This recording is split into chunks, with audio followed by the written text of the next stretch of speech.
Well, all right. Hello, hello. I'm Kevin. This is the Arc Shadow streaming channel. Uh, Tonight, going to be doing some Nats testing with good old Viserai. Um, he's one of my mainstays and fallback options when I when I'm not sure what I want to play. Definitely falls into the realm of a comfort pick. Um, Position in the meta, conventionally speaking, not stellar.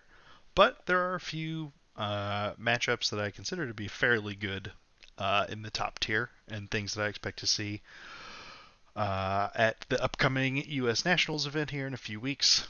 Um, Historically, Dromai has been a very has fallen on the favorable side for Viserai. Um, Bravo, I also feel is usually good. Like sometimes you can get high rolled out of the building, but you know, Bravo drawing perfectly every turn is nigh unbeatable for a lot of decks. So we're not worried about those one percenters. We're worried about most games, and most games I feel pretty comfortable playing into most Bravos. Um, Obviously, Lexi is top dog of the meta. Definitely something we're pretty uh, not afraid of. We're capable of winning, but certainly not favored. I had previously been on the Royal package for Viserai with Crown of Dominion and a playset of cash-ins to try and basically variance our way into some more explosive turns to try and out damage them. Uh, Sometimes it worked, but I was not a fan overall of adding more variants of that variety to a deck that already has plenty on average. So currently, sideboard plan we're going to be looking at into Lexi is bringing in our Command and Conquerors because those are just generically good there, and then a trio of defense reactions in a couple Sigil of Sufferings and a Hold the Line. The thought there is, our the turns that we're most excited for into Lexi are your bread and butter turns with like a Mob Skies into a Red Shrill, or sometimes even to Spellblade Assault, trying to punish the fact that on average they don't particularly want to block you, and that we can hit breakpoints fairly well. And so instead of bringing in some cash-ins and trying to be more explosive, we want to play a little more sound defense, and then each of these defense reactions has the potential to be one card for 5 points of value, which is great. So that's the idea behind this list. Most of the rest of it is pretty stock Viserai at this point. Carapace has just replaced Aether Ironweave in every matchup in my mind. Occasionally you miss it, but it is hard to understate how important 2 extra block value is in most games. And the other nice part about our plan into Lexi with this deck is Crown of Providence instead of Crown of Divinion is also just 2 more health that we get, and potentially an unbricked Runeblade hand.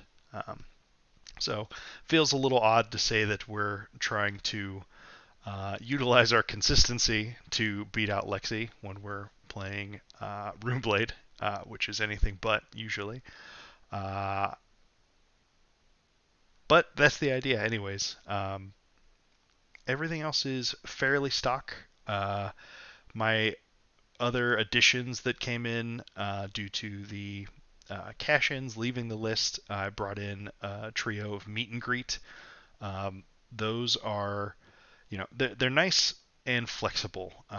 Recently, Jack Stoney did very well with Viserai over at the Calling Birmingham, and he was running a trio of yellow Shrill of Skullform, which part of me likes, but also in a world where I expect a bit more Icelander, I like the having access to a few more one-cost attack actions. When Icelander was the talk of the town, top dog in the meta, I had fully adjusted my Viserai list to be more one-cost oriented to basically make it so where most of your turn cycles were going to just be robust to a frostbite. So Running meet and greets lets us do a little bit of that, and then sometimes if the shields are down or you have a multitude of resources, it just makes a really nice additional extender for you, much like Swarming, Rune Flash, and Revel. So that's about it. Without further ado, we're going to hop into some Talishar games. I think we're going to go with... We're going to go with just classic constructed. Why not? We'll go request undo. I'm going to make us play a little sharper. If you hear the sounds of small children in the background, my nephews are over for the week, so it is the sound of small children in the background. So apologize for any random errand noises. This little guy over my shoulder over here is my dog Pickle.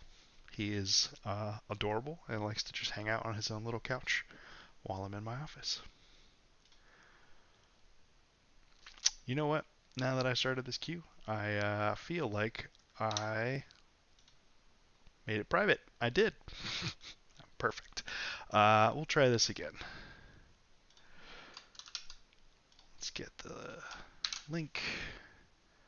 CC public.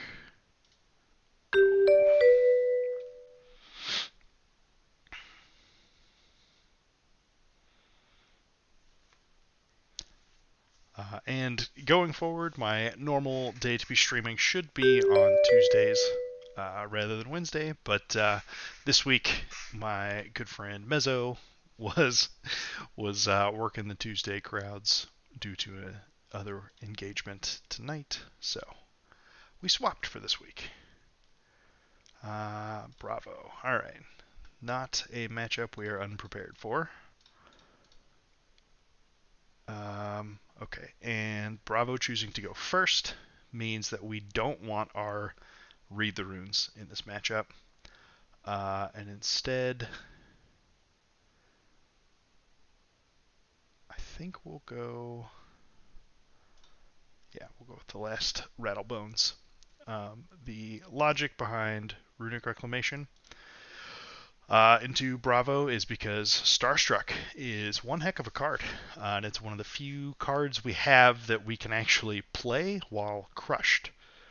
So I've definitely had games where I've needed to play a Rattlebones to flashback a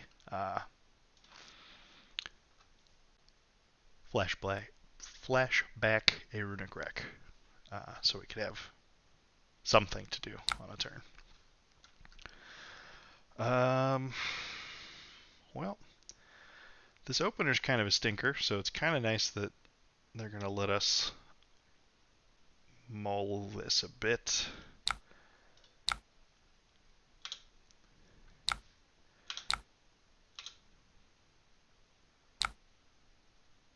Alright. Better, but also weird. So we want to... Oh, interesting. Our opponent did not bring any Arcane Barrier, so that just changes the entire texture of this game. We're going to get this Sink Below into Arsenal because it's just good to do. Helps us be more insulated into Bravo's bevy of crush effects, and this is going to be likely going to be a painful lesson for our opponent, because not bringing AB into Viz is a bold choice.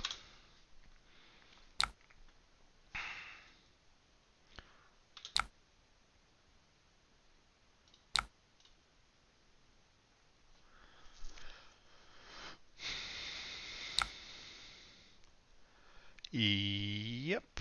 Alright, so Bravo ability, Dominated, Crippling, Crush.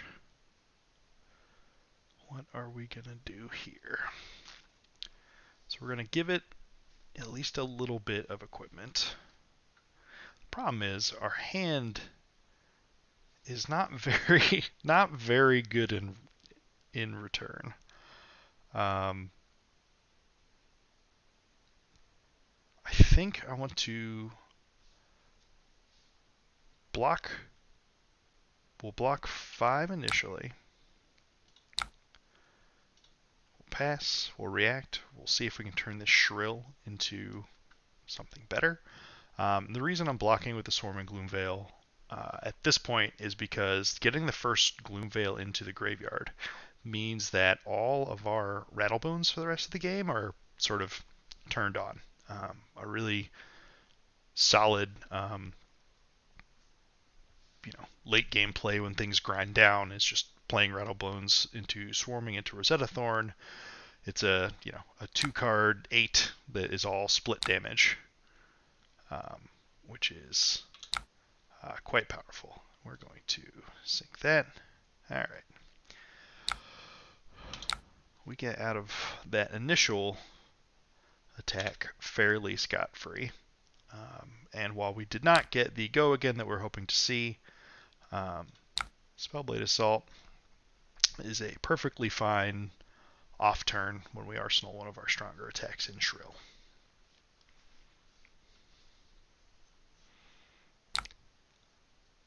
Interesting. I wonder if they assume that I have played a Mothrian Skies this turn. It is also possible that our opponent is just newer at the game.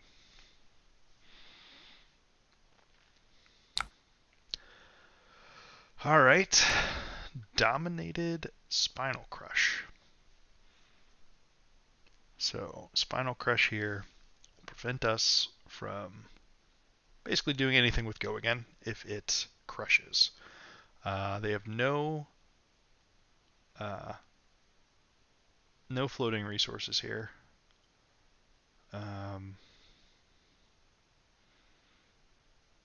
So I could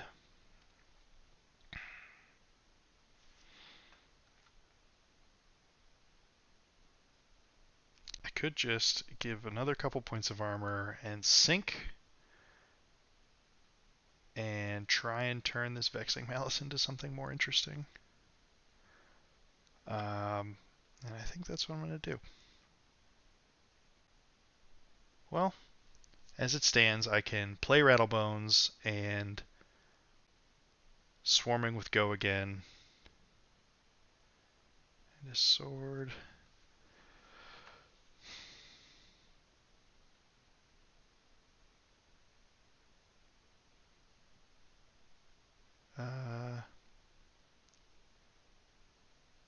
Yeah, I think we'll go here. Pass. React with a sink.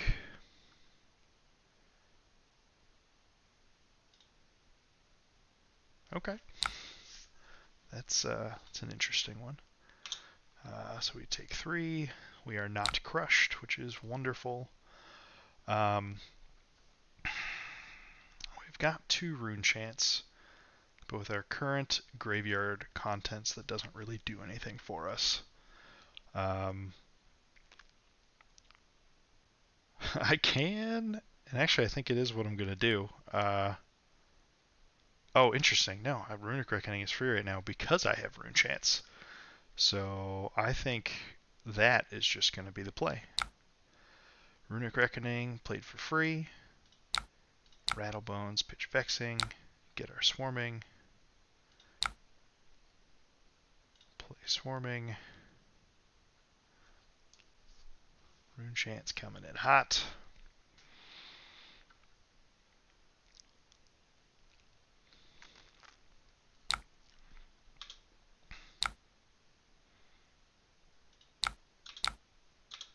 And we send Rosetta.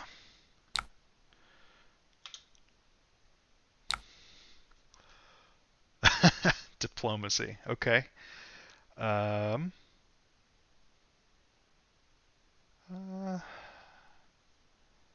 peace is no good, so we're just going to decide what we want our war turn to be. We kind of got lucky with this Rune Flash, as that is one of the few ways we have to actually, have follow-up to an attack. So I think we will play Rune Flash, 4 go again, and then we'll set up for some Rune Chants with one of these Spellblade Assaults. It's not good, but for a turn that was diplomacied, it's certainly not bad. Oh snap! Okay, some fighting spirit value here in a big way. Gain 2 life, full block, and yeah, I don't have a chance, so Shrill here seems dumb. I could just Thorn, but I think having the Rune Chants, there's just a bunch of cards in my deck that are kind of get turned on when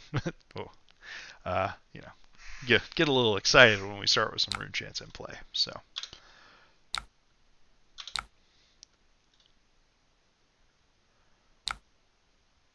all right. And yeah, we're about to have one of the real scary Viserai pop-off turns here.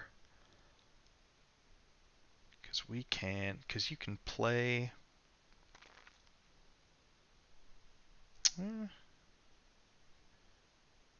well, it's going to be scary. I'm trying to figure out exactly how scary. There's certainly a world where we want to... we're just taking this damage regardless.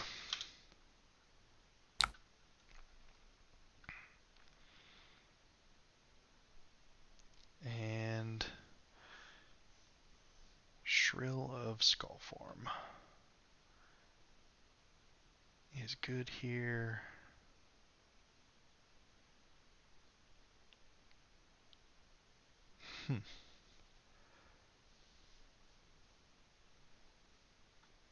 We're like a 1 resource shy of doing really gross things here. It's still going to be a great turn, but not as crazy as it could have been. So I can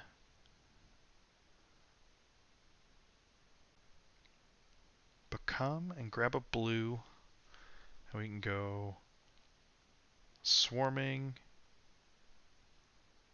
Yeah, we're like 1 resource shy of this being all the way gross.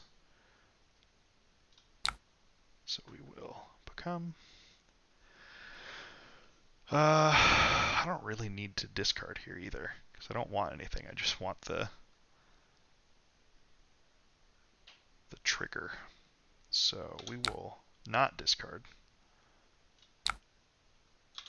Send swarming, get our chance. This is a weird spot because theoretically it'd be really nice to revel. I mean, I guess reveling over this swarming Gloomveil into the no AB Bravo doesn't really do a whole lot that we weren't already going to do. But it'd be nice to be able to Shrill and Rosetta, but we're 1 resource shy of that being a possibility here.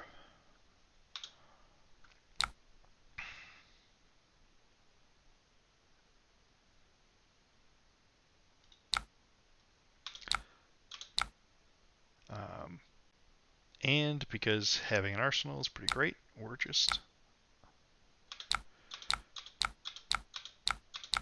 to keep that red Shrill right where it is.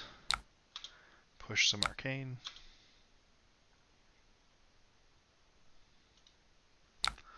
Immediately punished for trying to keep it, but that's okay. So with Tunic and a float, this is the pummeliest pummel I've ever pummeled. So we're going to give the crown. We're going to evacuate our Shrill. Oh, and this hand just got a lot better. Or maybe not. So we're going to take a chunk. What are we doing on our turn? So we can... we're a resource shy, because we can Mordred Tide, pitch Shrill to Grass to make 2 Rune Chants into Rune Flash into Revel, but then we can't Rosetta Thorn to make use.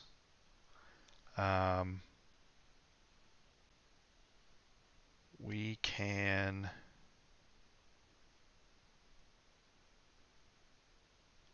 it's kind of rough any way you slice it. So maybe... yeah, this is not ideal. I should have blocked a little more just to get one card out. Although I guess I didn't know what we were going to get off of Crown of Providence. So we will ditch...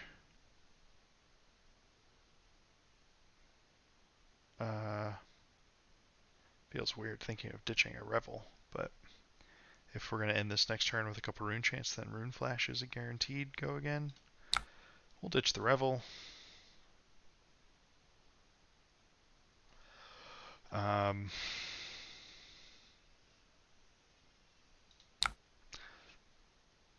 Mordred Tide, Runic Wreck. Runic Wreck is definitely one of my favorites. It's just good, clean fun.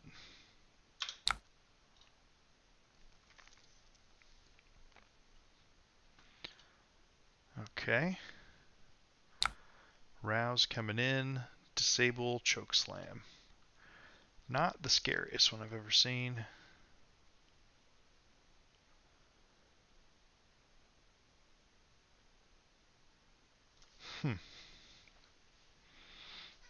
Alright. Viserai's trying to Runeblade this one up for us.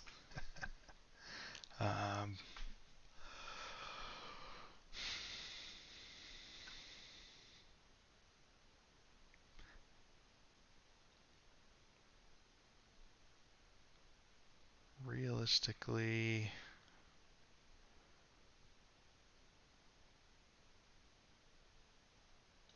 I think we block here. On our turn, we're going to go 2 Rune Chants and Rune Flash into Spellblade Assault. Arsenal the Revel. So we'll get that block out of the way. Oh, touche. Spinal Crush.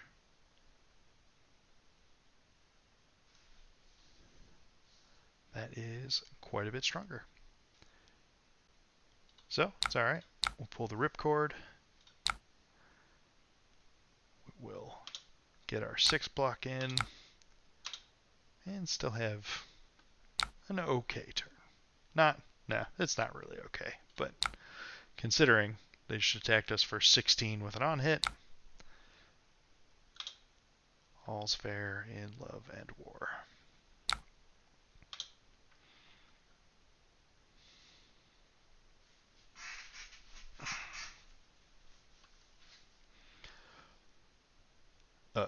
What are they doing?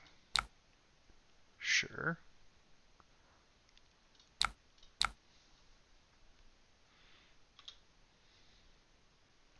Rune Chants connect. Oh, they didn't want a crown. That's fair.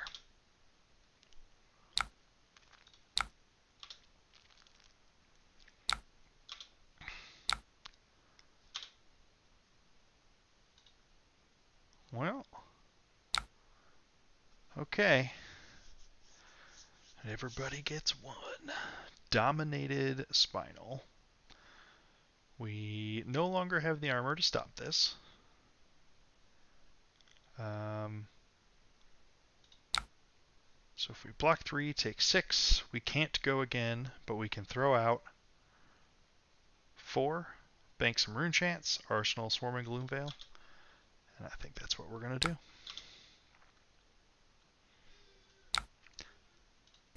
It is very abnormal for us to have the out of, any arcane being unstoppable completely. Oh dear. Well, this could also just be one of those times where Bravo just does some crazy high roll shenanigans. So, hey, what do you know? Funny story, true story. Okay, so it's dominated. So we've got to block. Or I could, theoretically, I could take 9 and lose cards at random. But that is too risky. Um, Especially when this block um,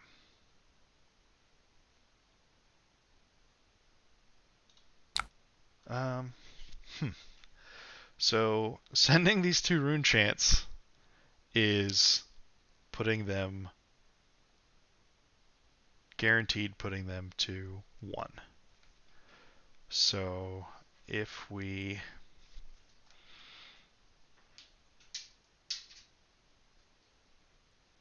and we're going to lose 2 of these cards no matter what.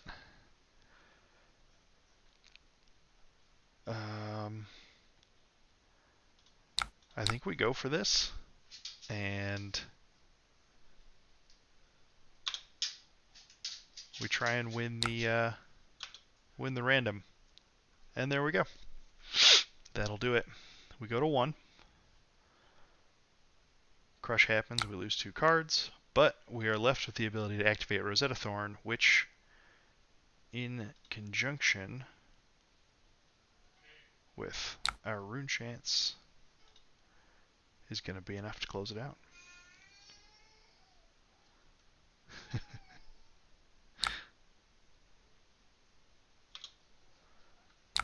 So they block there. And we finish it off. And that is why you bring Arcane Barrier into Viserai, so that he does not have a free game ending out. Cool. Give me just a couple minutes here. I'm going to go see what's going on with some crying children, and we'll be right back for another game. Stay chill.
Alright, and we're back, and peace has retaken the land. On for game 2 with Viserai. I would consider joining this Dromai game, but as Viserai, that kind of feels a little rude. So we will start a queue. I'll let somebody come and challenge Viserai.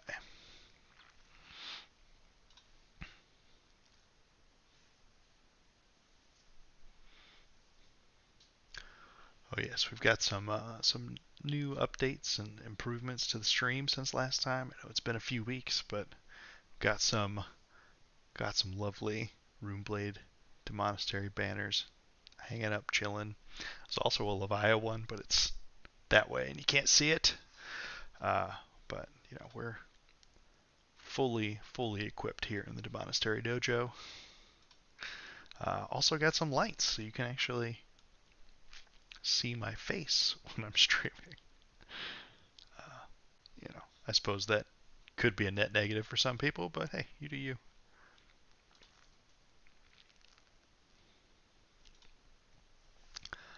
I am quite sure that I picked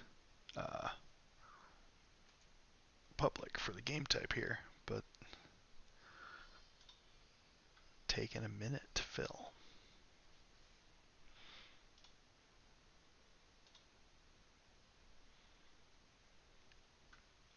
Now I'm paranoid though.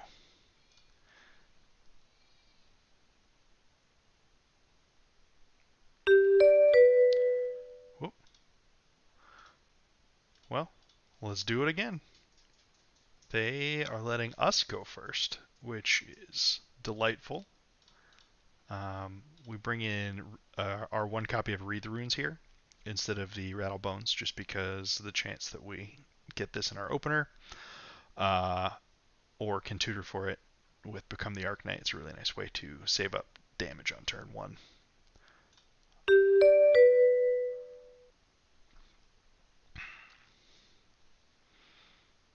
There's probably also a world where I want to be running more than 60, but in my experience, these games don't get, or at least the way I play Viserai, these games tend to not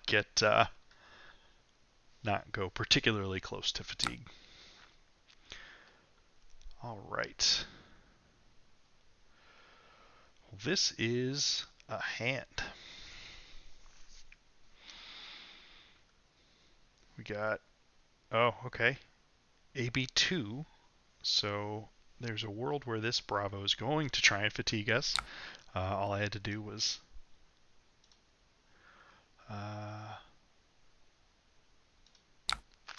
GLHF. This is an interesting one. Mordred Tide is an incredible card, but we won't really be making the most of it on this first turn. But I think we're going to bite the bullet anyways. Make some chance. And at least this way we're starting with a free Rune Flash. Oh, and brilliant Runic Reckoning as well.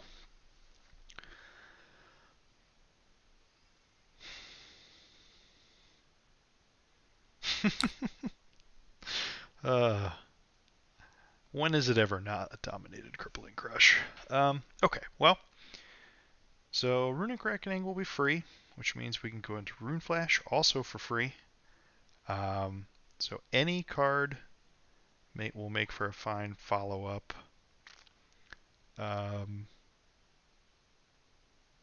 So we need to block 8 in order to not get crushed. I wonder, is there a world where no, if I just take all this and get stuck with these reds, I will be very sad about it. So we're going to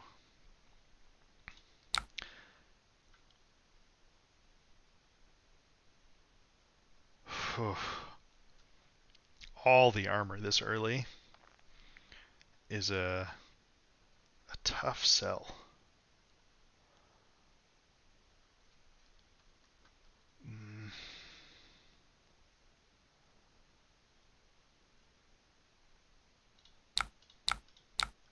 But we're going to do it.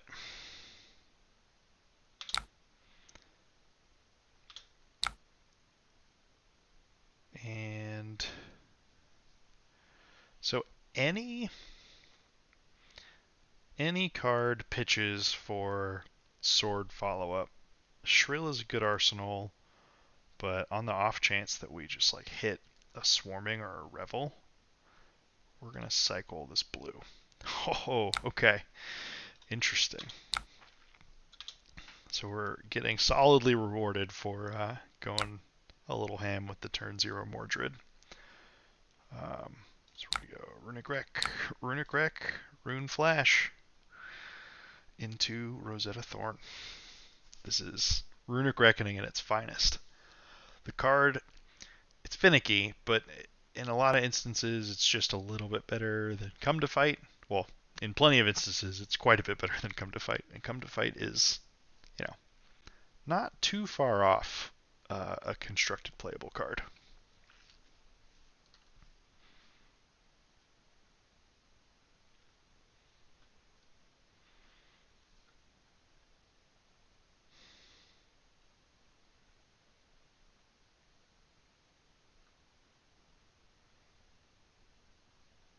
Alright, so block 3 Arcane, take 2 Arcane, 10 go again.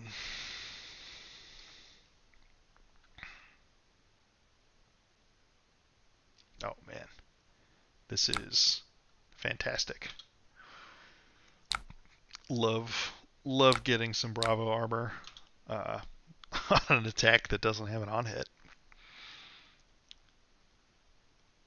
You know, Viserai doesn't have too many on hits, but covering up mob skies is incredibly important.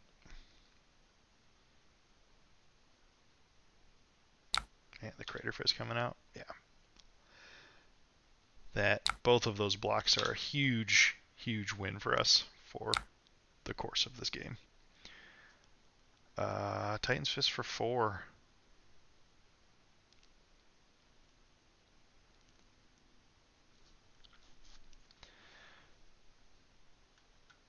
Yeah, I think this is a send me the bill type situation. You know, they hit us down to parity, but we're the ones playing offense.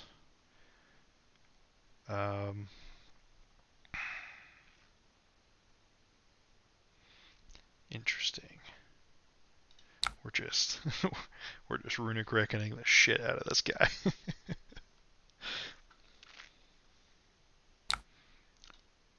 Throw out a casual 7, 3 rune chance setup. The problem though is to get this current bit of life advantage and tempo that we've got. We burned through all of our equipment on that first Crippling Crush, which is rough. But Crippling Crush number 2 comes out to block here.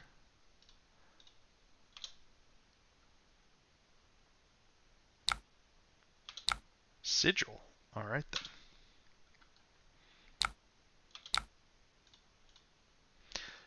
Really solid setup for us. Ah, that's a bummer. Whiffed on the non-attack. So in this instance, we'll actually block a little. As much as it makes me sad.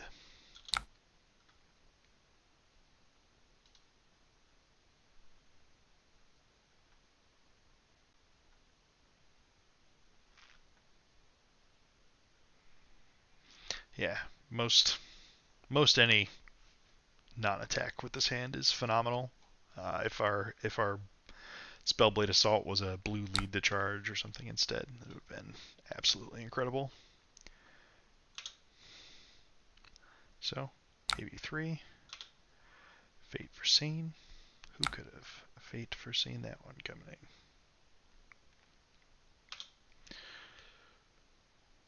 No reaction. We set up for more.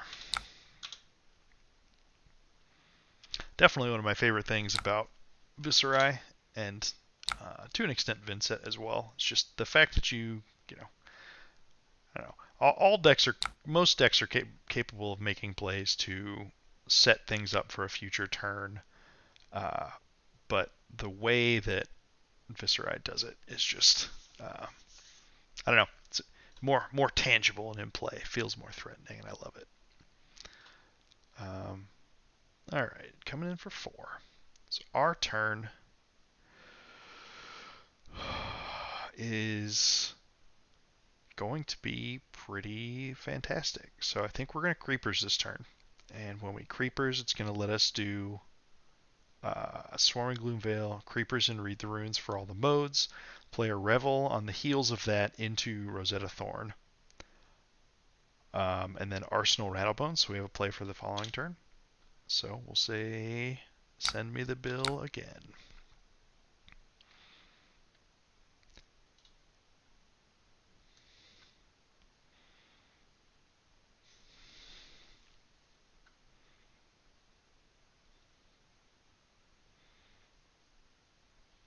Yeah, okay.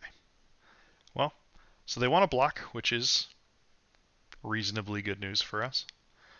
Like, if we get enough time to set up these explosive turns, that's a position I am comfortable being in.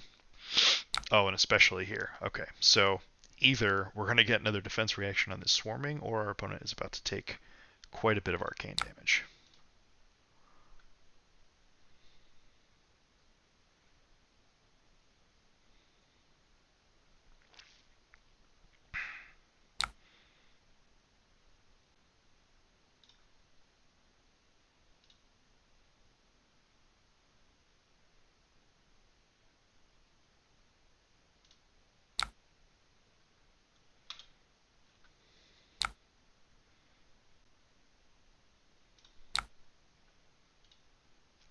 So here we're going to push 10 arcane that our opponent cannot prevent.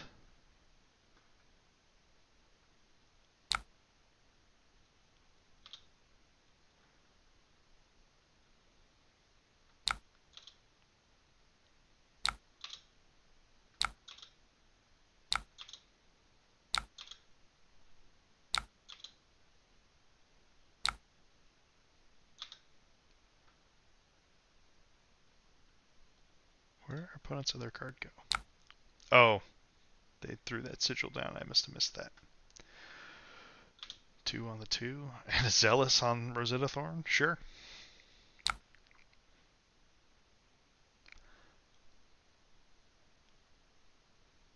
Choose an action. Don't have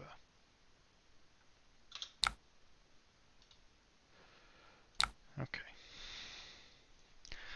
Drawing up and passing. So... we can, in theory, throw this same Swarming Gloomveil at our opponent twice on this turn. But I don't think that is quite as good as... Well, I guess there's also a world where we get Creepers again. Oh, this is going to be a weird one.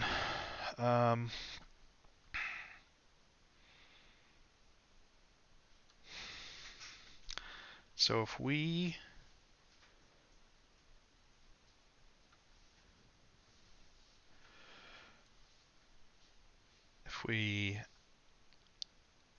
play Rattlebones, pitching become, swarming with Go again, and then go from there.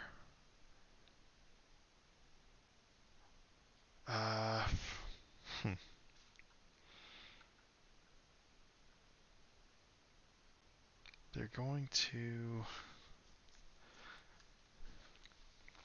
It's just a weird, slightly weird turn cycle. We have the offensive pressure though, and I think we just want to try and keep it.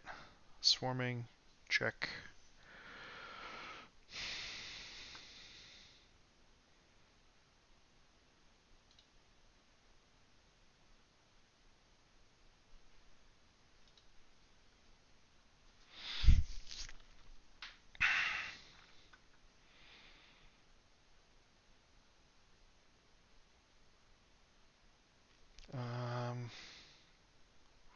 Yeah, I think that's fair. We can just try and get a little cute again. So if we play Swarming, we get a Rune Chant. If we Creepers in Rattlebones, we'll get a second Rune Chant.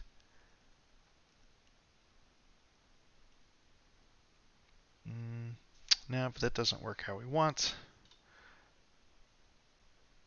Yeah, I think that would just be getting too cute trying to fit Creepers in where we don't really need it.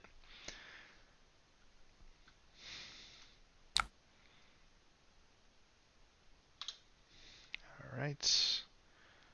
There's a block. Break the chain, get our Swarming Gloomveil back in the graveyard. And gosh, do we Rattlebones again? Or do we send Runic Rack? Because like 1 and 7 versus 2 and 4 into Smother Split. I think saving Rattlebones is the play. I think this asks a more inconvenient question of our opponent. Right, so one chant goes through, Voila. This probably gets a 2-card block. And we're either going to get a Titan's Fist back or an Arsenal.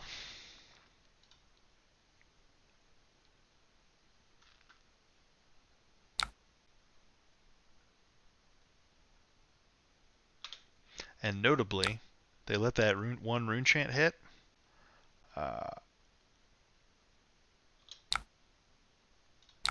Which means that our creepers stick around for another go. Alright, coming in for 4. What are we doing on this next turn? So, no, I think we're taking this 4. We have one of our really good bread and butter plays here with Rune Flash to act as a 1-card 5 with Go Again extender. So we're gonna say send me the bill. And Mobs guys. Duet, pitching a non-attack. There's a decent, well, we'll probably get, this will get a card and another 1 block on armor.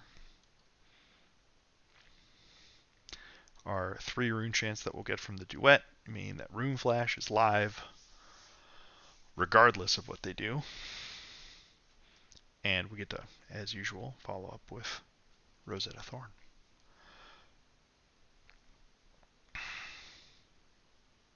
Interesting. Okay, so the 4 block here makes sense.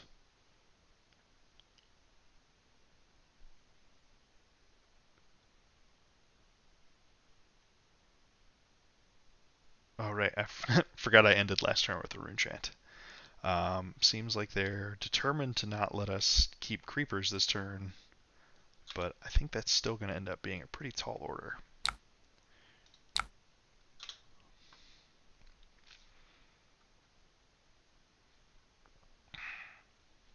And this is where we're getting very rewarded, or I think we're going to end up glad to still have this additional Rattlebones just hanging out, because any blue with this Rattlebones is a 8 damage turn. Yeah, okay. So they're pitching for Arcane Barrier here, but yeah, and especially blocking with this last card, we're still going to push our Arcane through. So we took their whole hand, push damage, and keep creepers for another turn.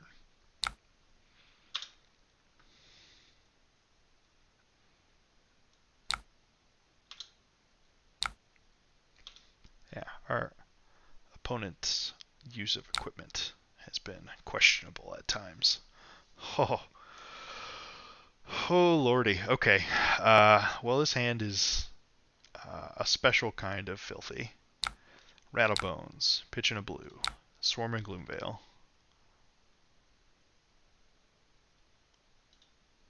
Play out the swarming, get a chant.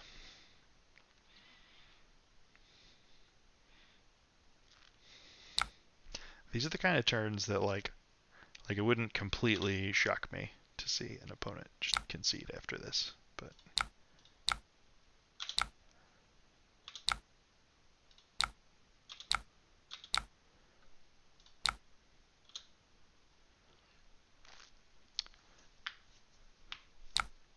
four physical with 11 arcane with another 5 to follow.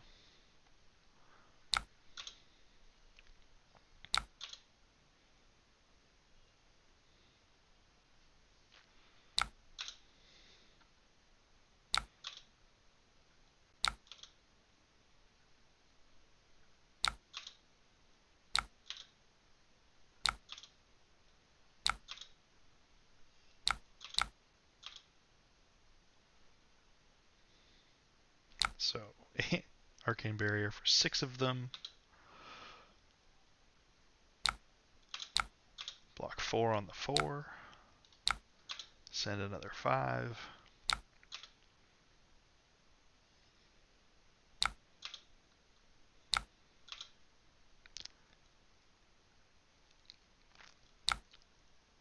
Solid life lead. This turn is going to be a little more middling. It'll be interesting to see if our opponent is finally determined to get rid of our Spellbound Creepers, because we're going to present them the opportunity to. Actually, though, I guess before I fully commit to that, is there something better? So at this point, 2 Gloom Veils in the yard, and why was I thinking there was another copy of Rattlebones we played? And we got 2. Alright, so there's a Rattlebones and a Swarming we could get. Ooh, Jesus. Sorry about that.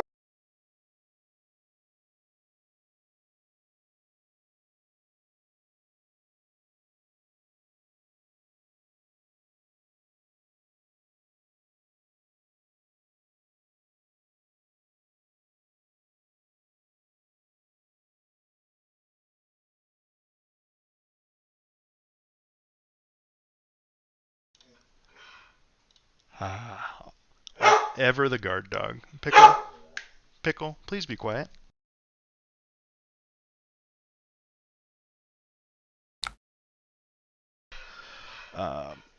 Okay.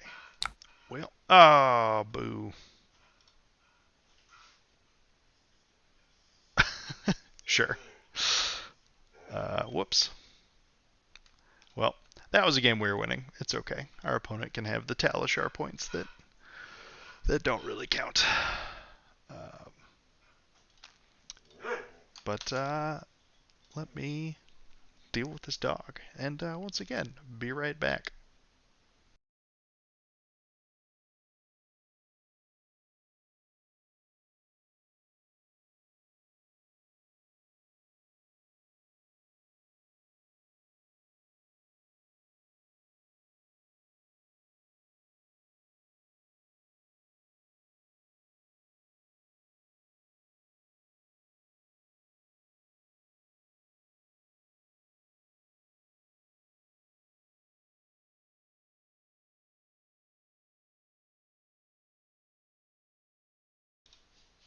Alright.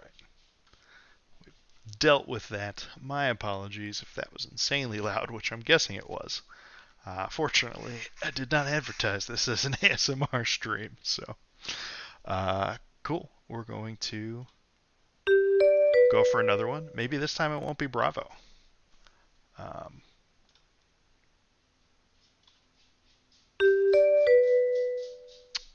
Yes, indeed. We get to go first. All right. Interesting. So we can expect AB1.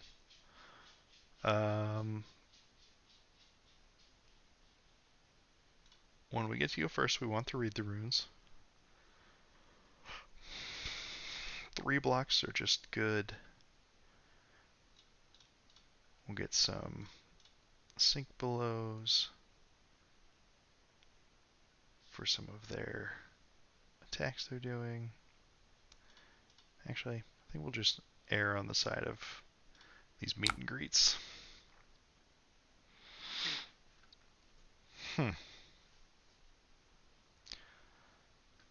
This is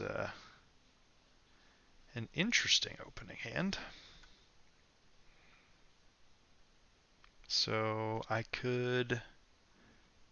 No, making a rune chance bad. Deathly Duet can be our setup. Pitching Mordred, Spellblade Assault. They'll get to cycle 2 cards. But we'll keep 2 rune chance and Arsenal meet and greet, which is not bad. Yeah, I think that's what we're going to do. They've got AB1. So, yes, we will go Deathly Duet. Pitch. Oh, and they are 68 cards. All right, so this person is looking to fatigue. Oof. Not exactly what we wanted out of the second hand.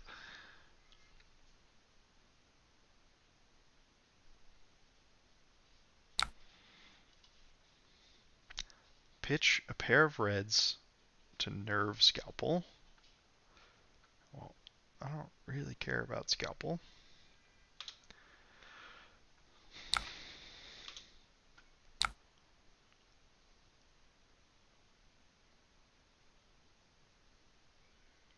Okay, sure. As usual, we choose war. Alright, the good news is we're going to get some of these awkward cards out of our hand, or at least make respectable use of this quad red hand. So we can go Rune Flash.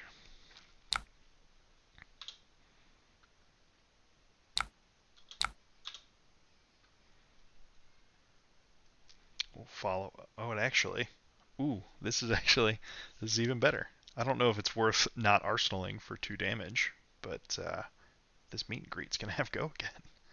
A pair of humbles. This is a strange turn cycle.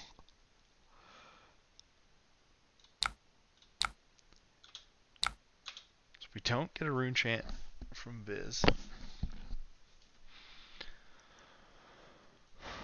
but we do have go again. And we get a chant if it hits.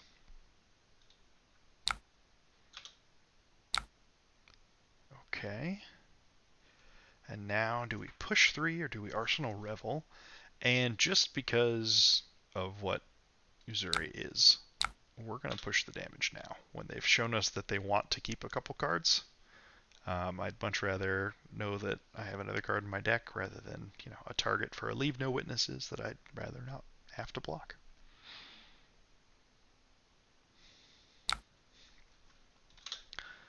Ooh, that's gotta feel bad.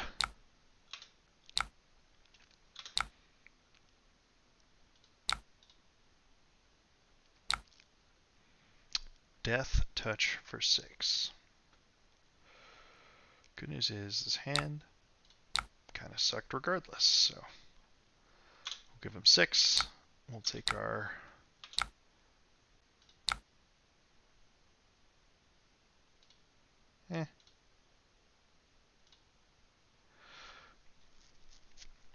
I should have kept the blue and pushed another 5 here. But I guess if it's 5 and 5, if I block 3 and they give me a Blood Rot, it's me taking 5 and dealing an extra 5.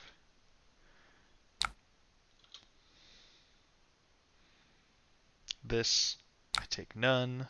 I think, pound for pound damage wise, this game is in my favor.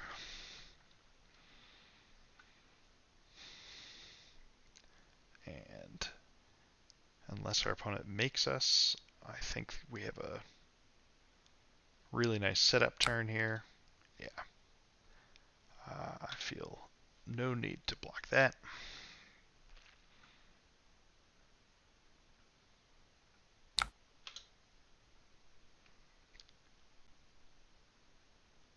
Goodbye, Shrill.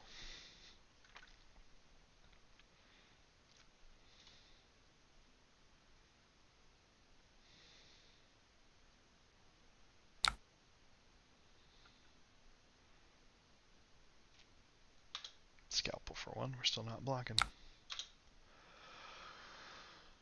Codex.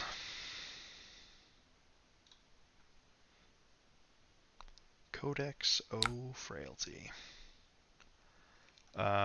We're going to get this Rune Flashback and ditch. Let's see. So if I Mordred into Deathly Duet, that is 9. If I Mordred into Shrill, That is also 9. But when it's already going to be kind of an off turn, I'd rather sit on more of it. So we'll ditch that.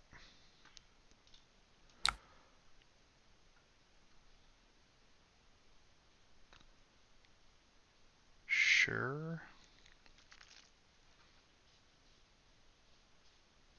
Sure.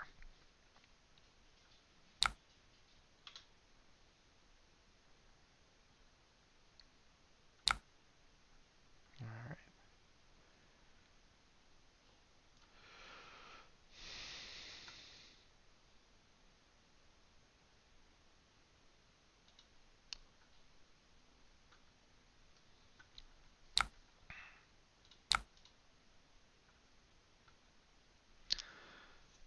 We throw out 8. We set up another 5. We let the frailty go away, so our rune flash will have full power.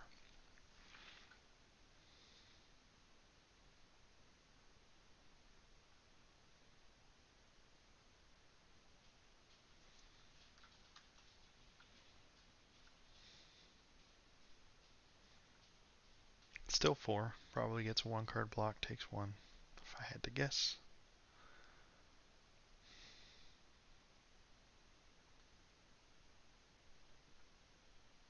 Hopefully this next hand cooperates a little bit.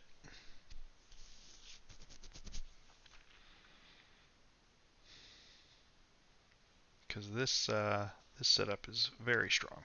So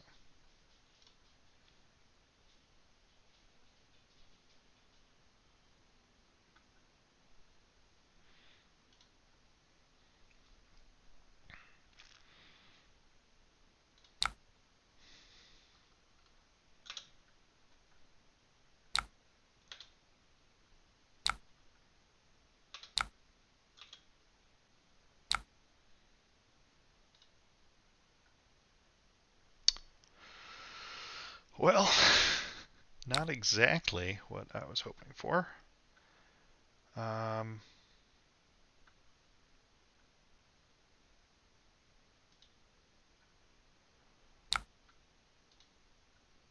we're going to cycle this Deathly Duet and see if we can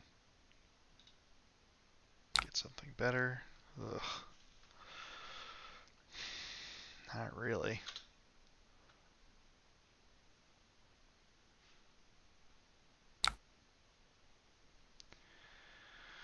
Isolate.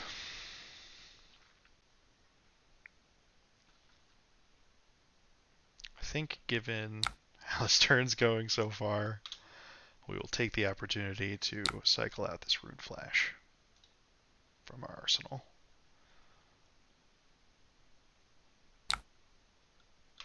You got it. What are we putting in? Surgical. Okay.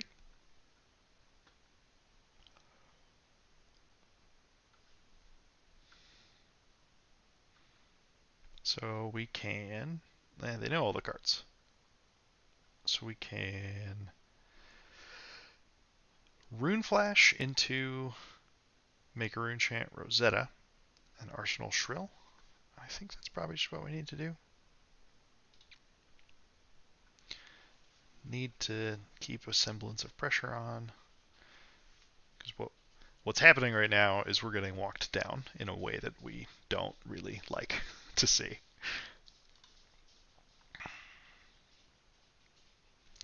It's also possible, this deck has a few blues and a few yellows, but usually not a tremendously high blue count. So sometimes you can just catch them resource light and all the chants are going to go through. Interesting.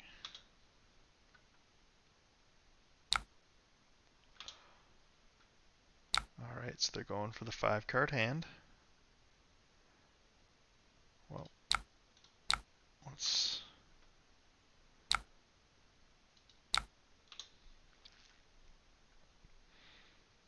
Very much not what we wanted on this follow-up turn. But it happens. it being surgical and not a leave no witnesses or command and conquer is uh, punishing, but you know they run 3 for a reason. Okay, we're pitching a Razor's Edge, and we're blocking. Okay, that feels like a fine turn cycle still. Wither coming in hot, so we're gonna switch. Probably has a defense reaction as well. We have no setup here. Like the fact that leave no witnesses.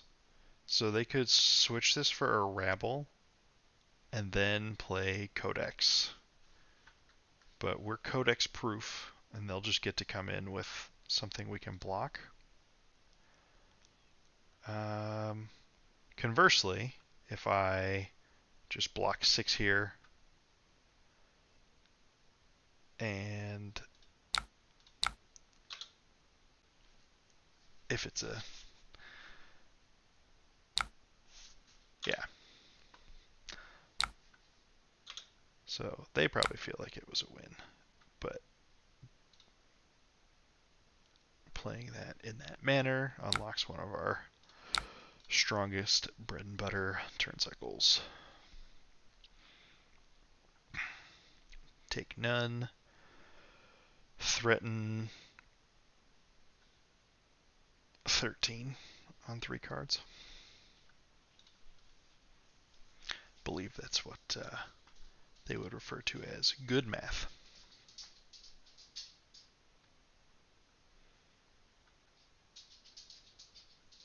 And the flick dimes, okay. We take those for sure.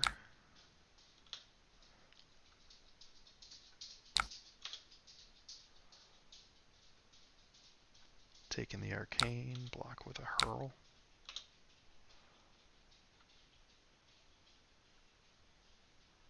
Nimblism. And Codex. Alright, so yeah, that's fair. Feel pretty good about how we ended up playing that out. They grabbed a Death Touch. We have no Go Again currently, which is rough. And the swarming being banished and not in graveyard is pretty painful. I think both 2 Rune Flashes here already. We have Red Spellblade Assault. What are we discarding? I think we're going to block with equipment and sink.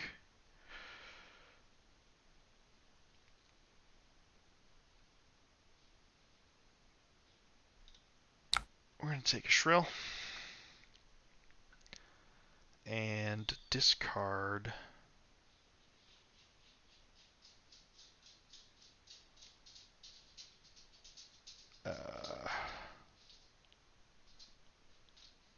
Assault. Oh, I definitely forgot that this was for 9. So that is entirely my fault.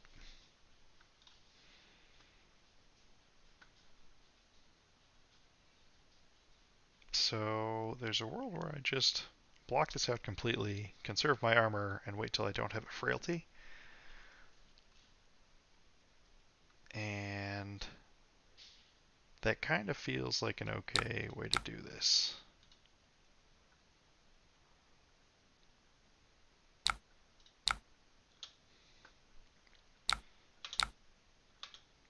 Because that was, like one of their most powerful, scary, efficient turns they can do. And it is not super close to the ceiling on ours. This hand sucks, though. All attacks. Our Mavs guys feels like they're hiding from us in these sets of games. We got the full 9, but it's just not coming out to play. Okay, that's the last Codex. which is incredibly good to know that they're 40 cards away from having access to that again.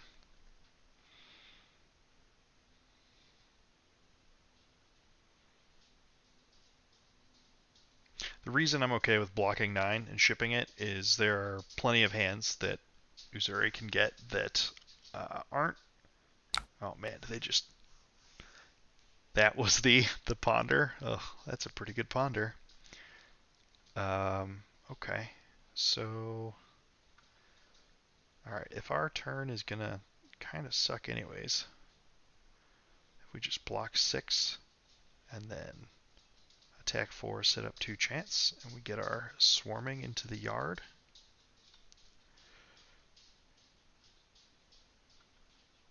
Is there another line that does more? We get pitch to make a rune chant, swarming with go again into meet and greet with go again, but it's not really much better.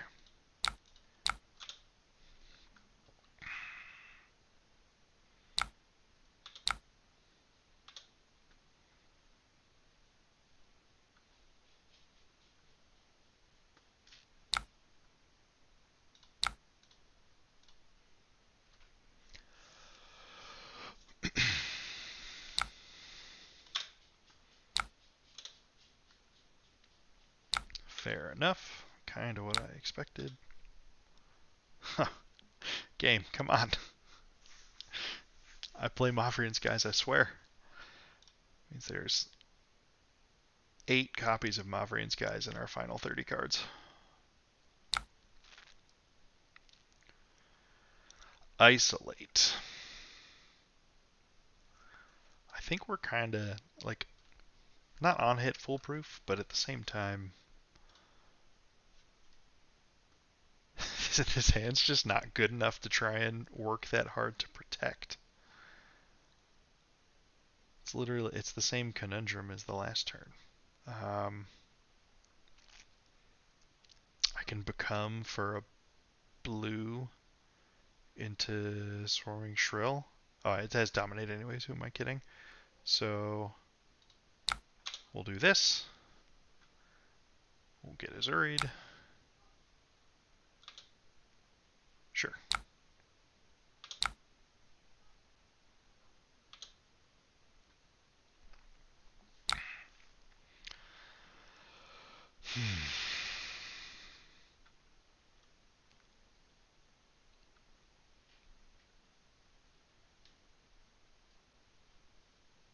So we can go and get a non-attack action. Actually, yeah, I should have. When I assumed something bad was happening, I should have kept the extra card. Because I could, right now, I could go become, discard meet and greet, get a blue, play the swarming, play the shrill. Um,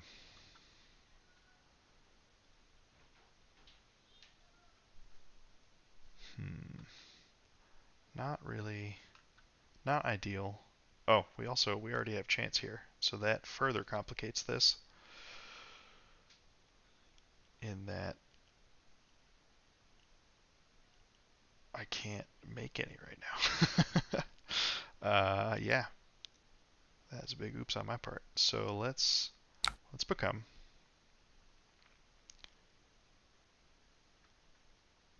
If I go and they only have AB1 also. So if I get discard this,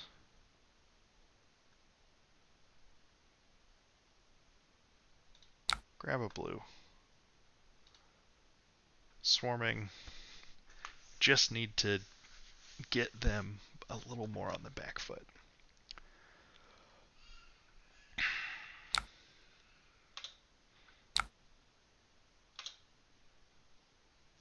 Fair enough.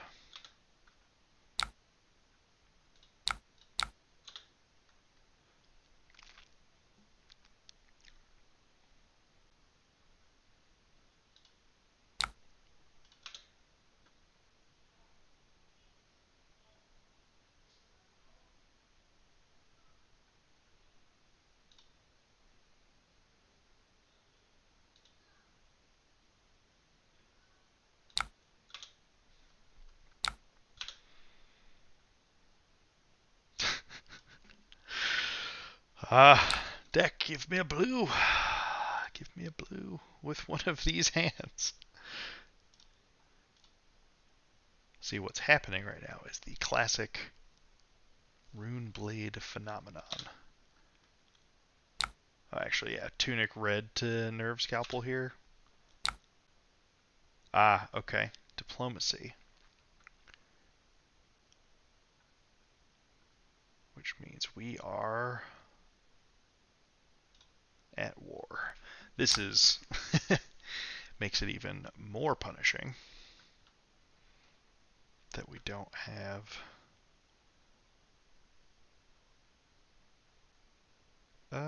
interesting. So I want this Rebel, but it's also going to be vulnerable. Like I can't necessarily protect it. So I think we go Rune Flash.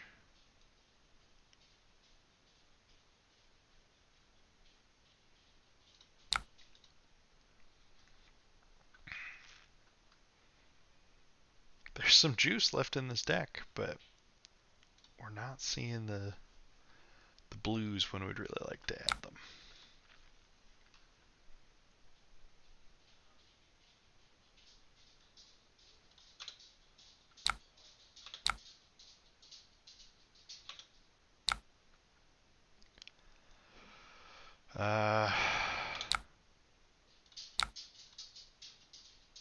Okay.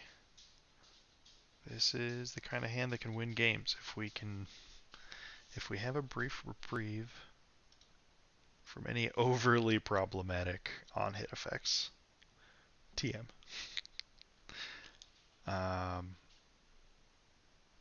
There's one more diplomacy to come.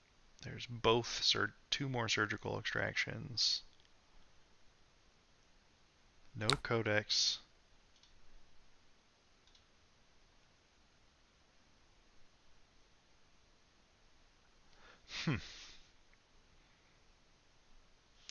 Is my turn good enough to throw armor in front of this? We can go merge it into rattle, get swarming.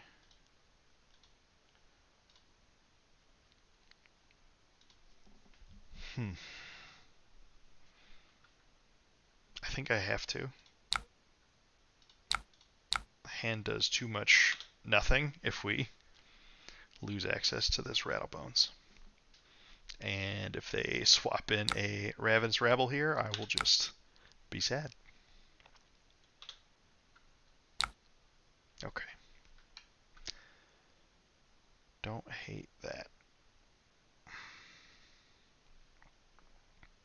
And we finally get to Arsenal of Mobs, guys, which is good. So, Mordred Tide, Rattlebones, pitch our blue. Choose a swarming. Play a swarming.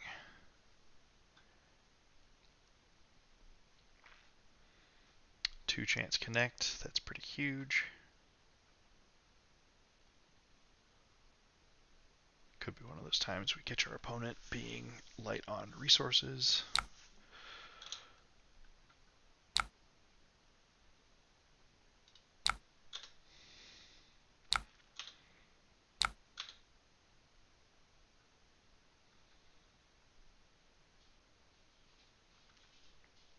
I expect this gets a card.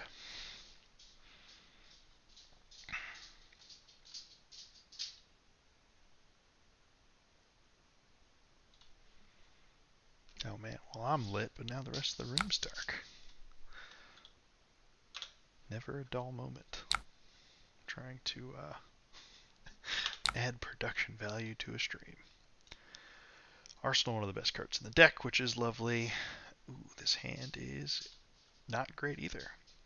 We've seen so many red attack heavy hands without blues. We might just not be able to take full advantage.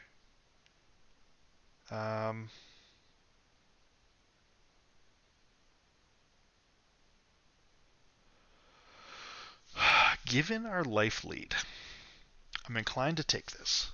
We've got a little bit of armor left, enough to bail us out of one more potentially awkward situation.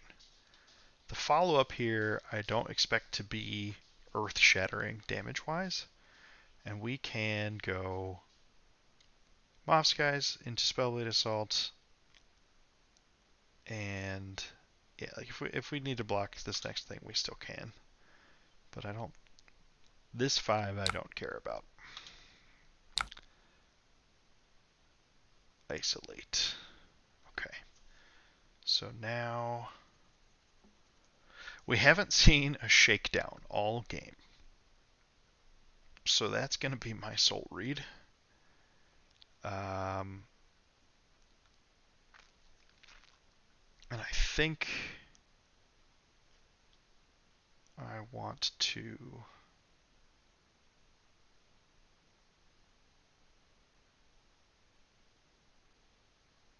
Whew. We'll put 2 in front of it. We'll see what it is.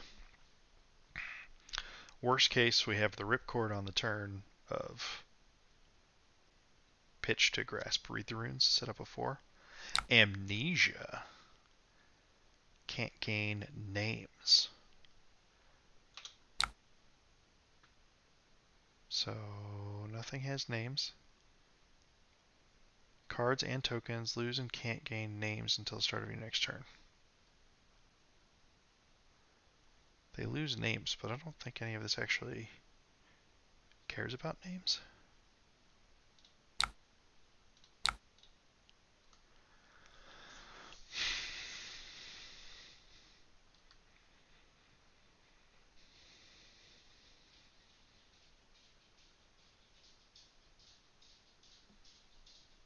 So this will get a block because they're not going to let me get 2 more freebie rune chants. Ooh, last death touch, that's huge. And if they have a resource card, they're probably sitting on it because we've got a bunch of arcane to follow.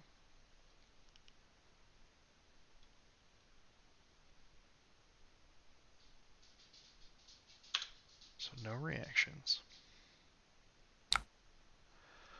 So if I push Rosetta forward, 3, 2, and 2 with AB1 means I'm likely connecting on 2 arcane and leaving them on a single card.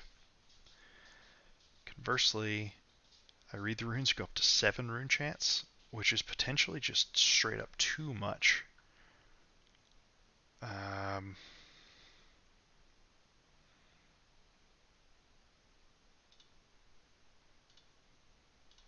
We're going to do it.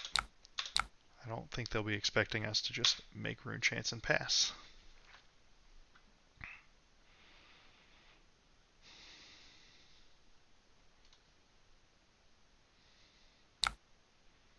Well, that's a pretty good rebuttal.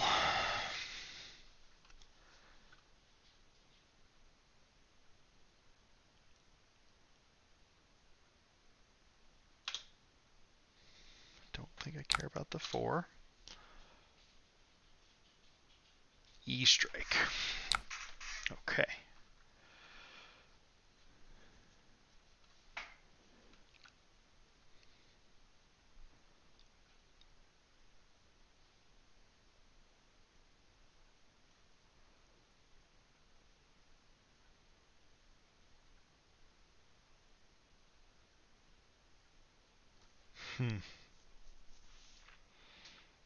So this is a freebie.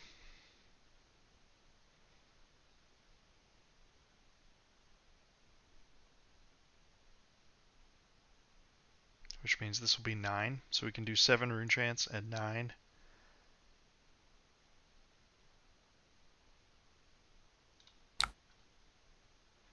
Yeah, so this is free into Deathly Duet for 6 physical, which is actually going to be 9. Yeah. That should be enough.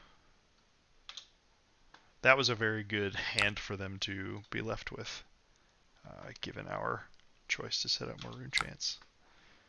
We're lucky that there's a world where we could have gotten more punished. But we will. Runic Reckoning.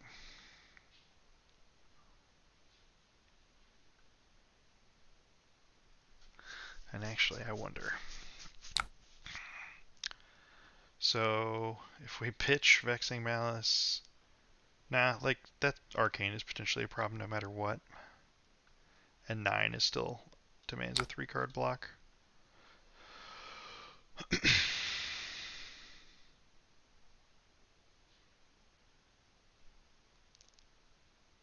Tunic to block 1 rune chant.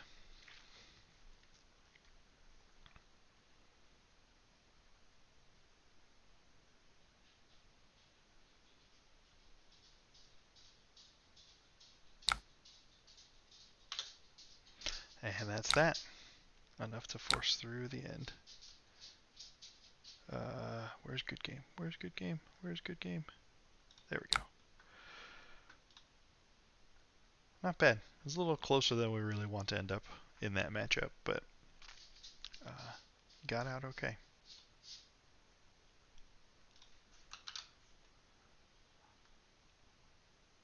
Let's fire it back up. We're gonna say we're 3-0 so far. The second Bravo game. Ooh, interesting. I will go second, which feels weird, but here we are.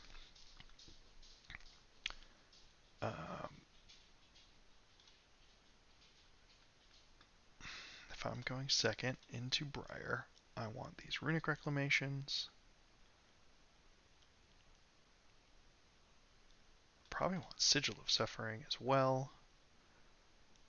And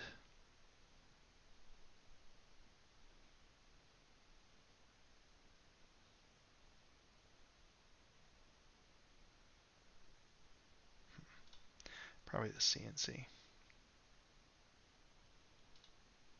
And by the CNC, I mean the CNCs.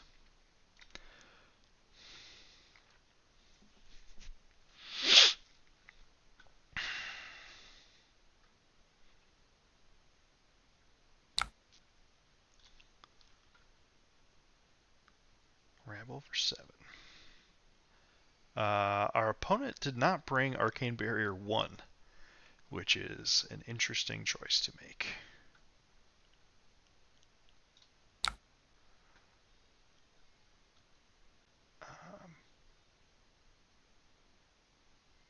So the weird part is, if that last card is a blue, they could still... That's fine. We'll pass. If they're going to decline an Arsenal to stop me from getting the Sigil of Suffering value, then so be it. Boom. Got him. Blocked it out.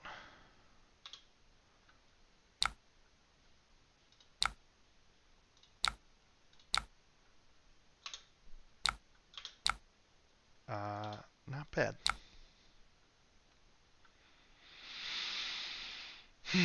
Okay.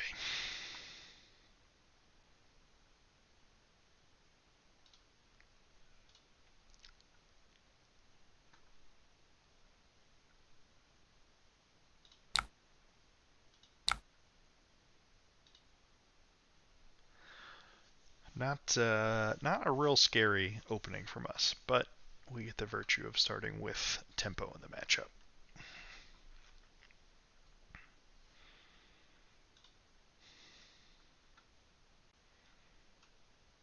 And completely stopping their damage on that turn 1 that they had feels very good.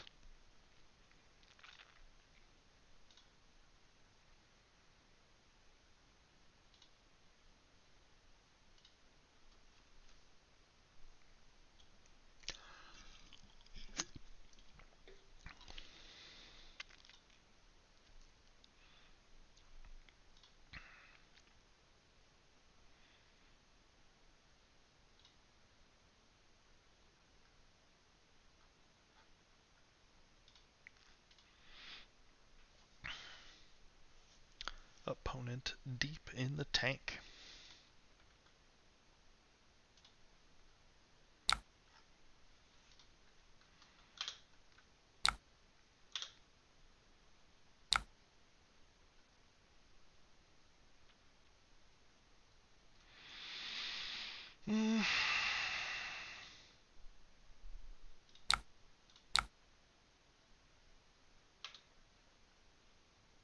Not a card I wanted to Arsenal anyways.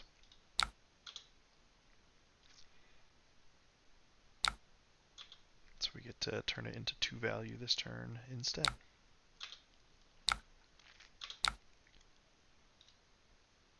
Not the best, not the worst. Okay, this is a freaking hand. This is a hand to be excited about. As far as just raw 4-card hands go, this is very close to our optimal setup.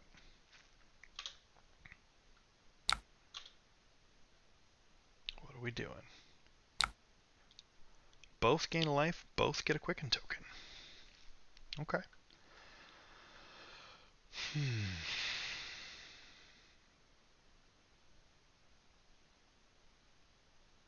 So the Quicken's going to be redundant for us. Because it's so much worse to, yeah, that's fine. Card did what it's supposed to do for them. We'll threaten, we'll make them want to block. Love getting those equipment blocks this early. I guess it's turn 3, but love getting the equipment blocks out of there.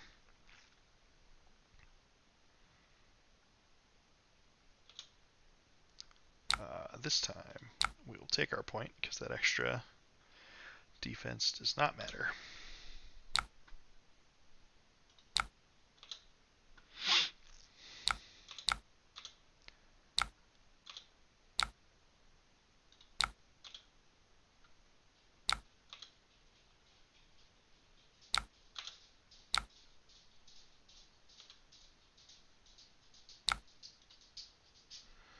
Exude for 7.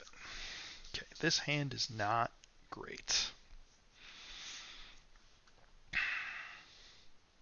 Oh, they played Earthlore Surge into that. That's a strange choice. Because they could have just held both Earth things and pumped it twice. Because Razor Reflex doesn't make sense because it can't really follow up. It's possible that it was just a minor faux pas. But we're not really doing much of anything anyways, so we can just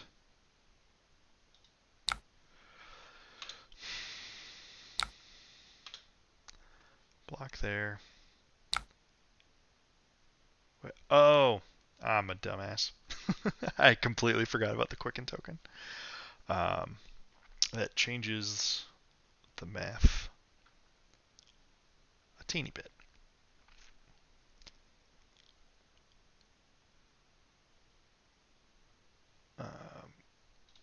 Still not blocking the arcane.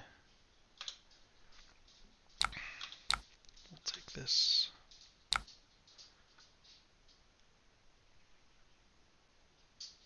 The real tragedy is that we can't. So I could play Deathly Duet instead of 2 Chance, which maybe we should do because we haven't seen other Runic Reckonings. We haven't seen any Rune Flashes yet this game.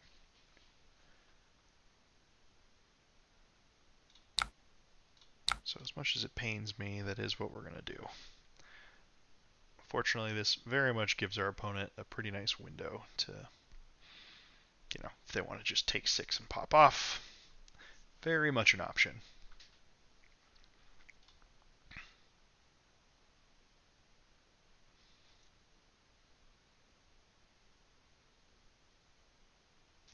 But Rune Chants in this non-AB1 game too also kind of get a little extra value in terms of unblockable damage. We will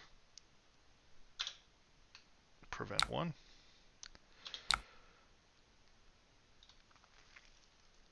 Okay. Coke's on the top.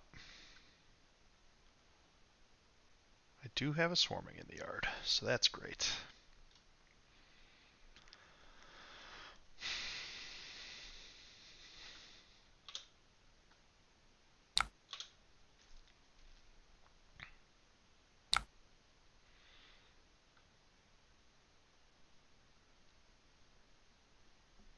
I don't think I want to, well, now that I say that, if I do let this hit, and they choose the same modes with a Quicken, starting off with a Command and Conquer with Go Again doesn't sound too shabby. We'll see. We'll see if we can catch our opponent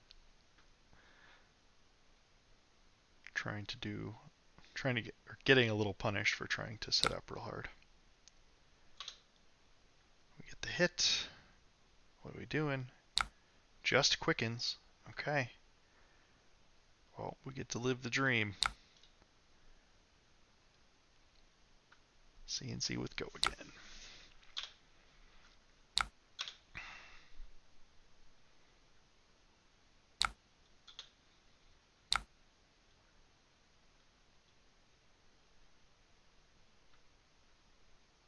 They took the Arcane. Jeez, does an extra action point actually do anything for us here?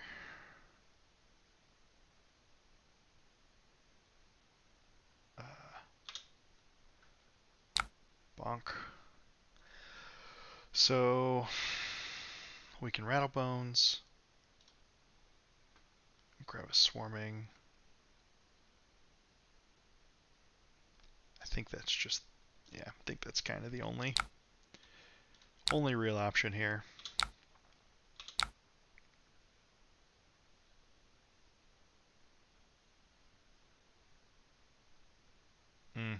That was a punt on my part. We should have had an extra Rune Chant. Because I could have played the Rattlebones before the Command and Conquer, and then played... Nope, never mind. It's not a Runeblade card anyways, so I did not deny us a Rune Chant.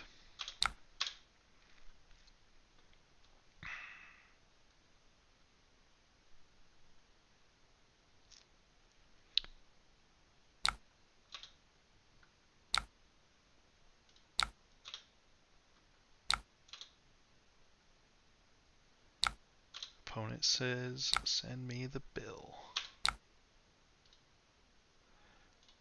Okay. Okay. So, we have Runic Reclamation, which is going to be huge for keeping this Channelement Heroic from having a really great follow-up. Which means we're keeping Runic Rec and we're keeping Lead the Charge, and we need to, as proficiently as possible, stop the rest of this turn. I think we're going to go 3, bop, bop. This is to deny a follow-up Quicken. Scar for a Scar. 7 puts us both down to 8. And then we're getting into the territory of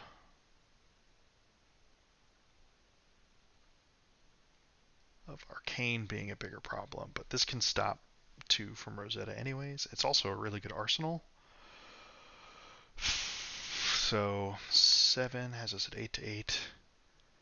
That's at least another 4, potentially another 7. If it's another 7, that is a problem.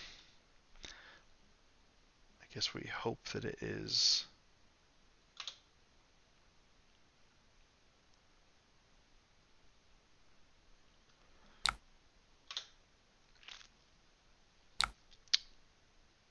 Okay.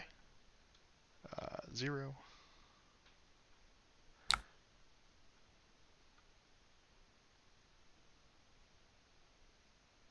0. And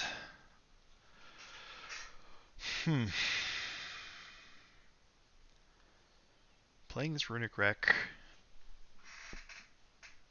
should take a couple cards or eat the CMH. I want this to be able to stop Rosetta Thorn, I think.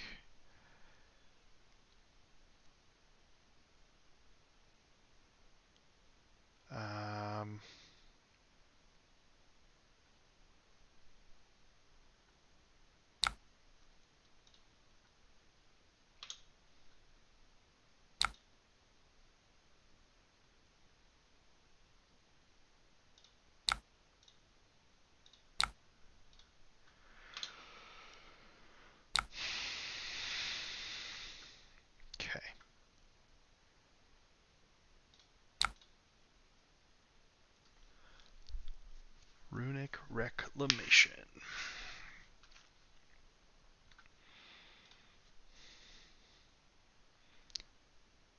So the nice part is, even if our opponent has a 3 block non-attack action pumped to a 4 from the embodiment, this still takes a second card to keep CMH in play,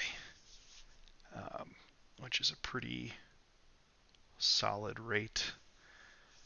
They do still have Snapdragon Scalers, which is a problem.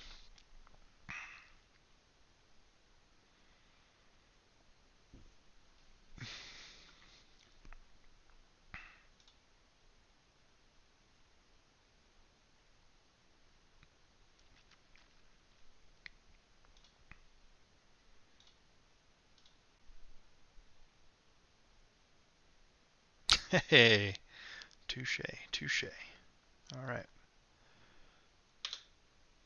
Well, there's 10 damage that we don't have to look out for.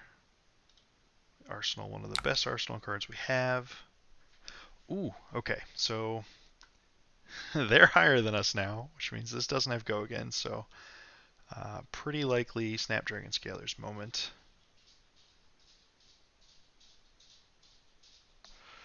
Okay.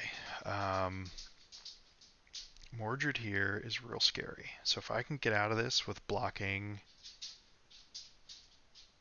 if I put, oh man, this is tough. So I want to block here. We go all the way up to 7.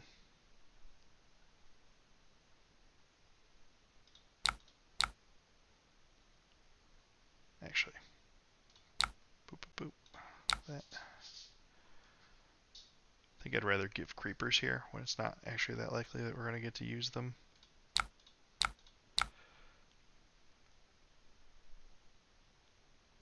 We'll cover all the way up to 7.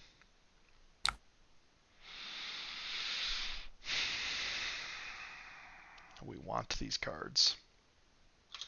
No sync. Scalers come out.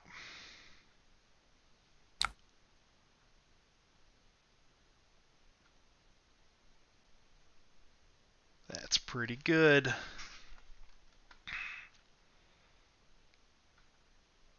So they... Oh, no. It's not as good as I was thinking. Because, so they got the Earth card, but this isn't on. Because all they've done is Scar for Scar with Go again. So we are taking the Rune Chant. And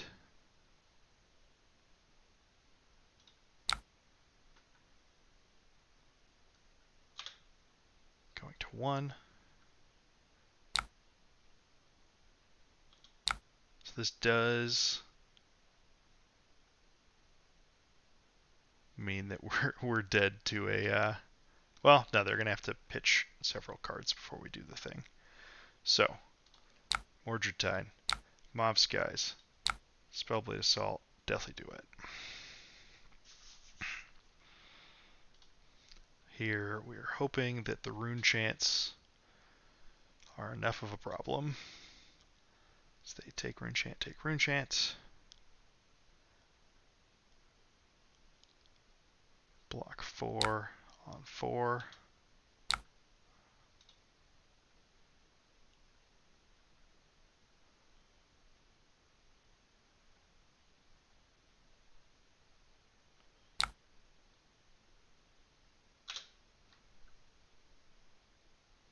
Ah.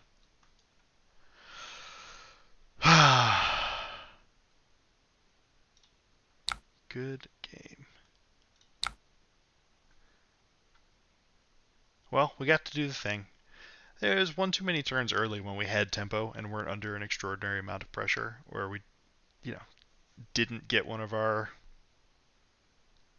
higher end, the mob shrill sword type turns, but that is all right. Got it about as close as it goes.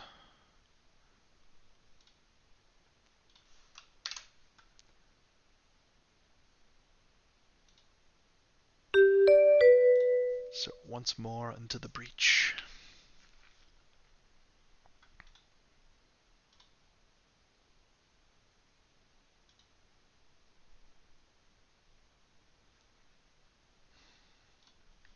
I do suspect though. So the turn 0, or the early turn when I ended up pitching the extra blue to stop some arcane. That first one was fine. I think the second one with the runic reckoning, I think that is where I should have arsenaled, because I still had Crown of Providence, so the ability to cycle that for a different whole card probably would have been more impactful than the 2 rune chance ended up being. Another Bravo. Very popular today. I will go first, which means I will read some runes. And honestly, on the off chance these games go long, we don't mind an extra card in here too. Oh, baby, this is beautiful. Become, Ditch of Swarming, get the read, play the read, Arsenal Sync, pass. That is very nearly our best turn 0, and this is a deeply, deeply below rate Bravo turn 1.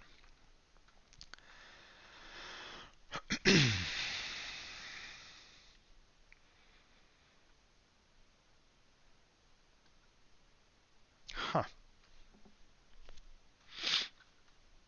Do I just Runic Reckoning into Deathly Duet, set up 3 more chance Arsenal?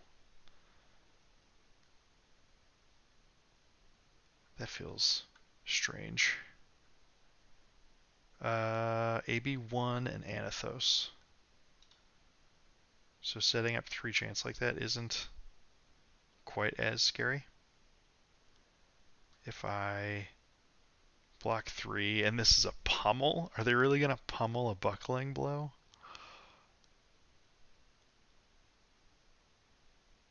They sure might.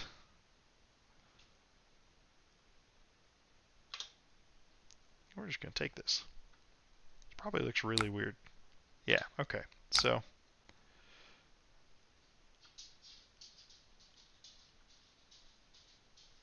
we get bonked. It bonks for the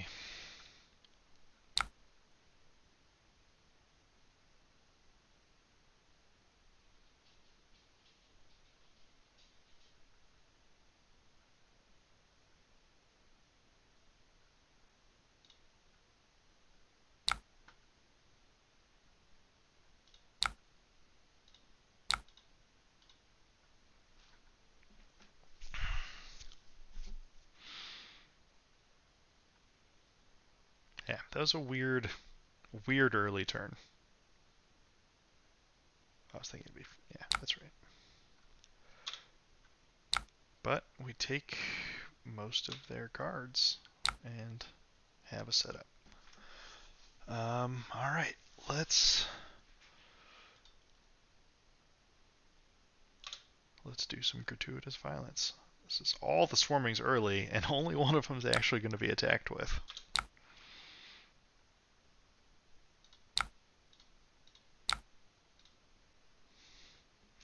Not the attack we really want in this situation, but gets an armor block.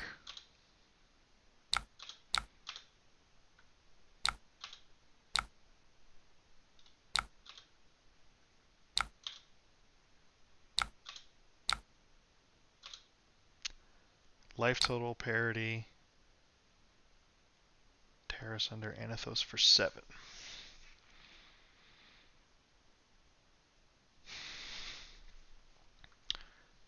So we can block for 3 and sink, and then our turn is lead the charge, shrill, revel sword. They don't have resources floating.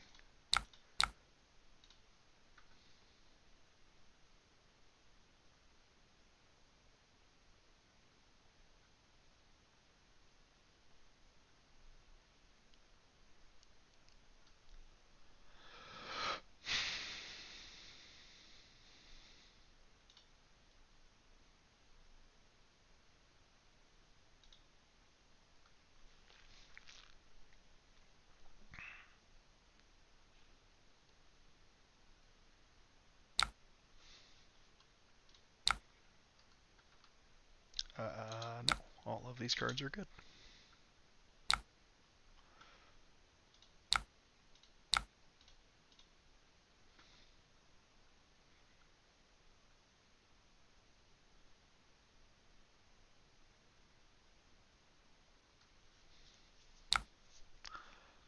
Okay, they're going to get the Starstruck trigger. That's pretty good.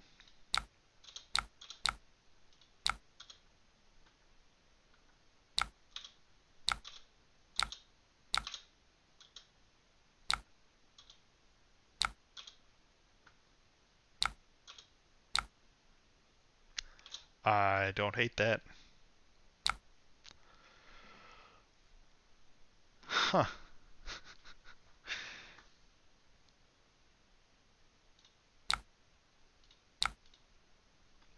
Well, that last turn cycle wasn't too bad. Let's do it again.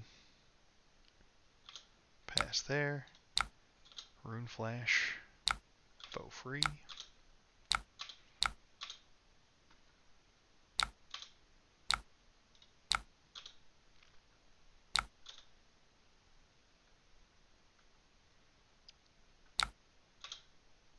Crown of Providence block. Cycles the Arsenal. Hey, okay. Alright. We're doing it. If I take 11, go to 15. These 2-card hands are pretty bad. But I don't have a way to not take. I have 4 equipment block.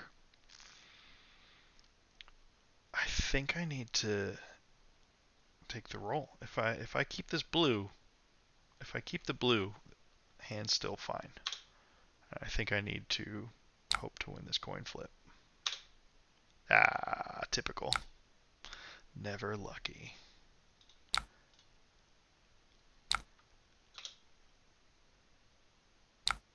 Throw out 2 that they snap take. We get to Arsenal.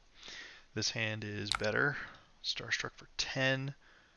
No dominate. No dominate is huge.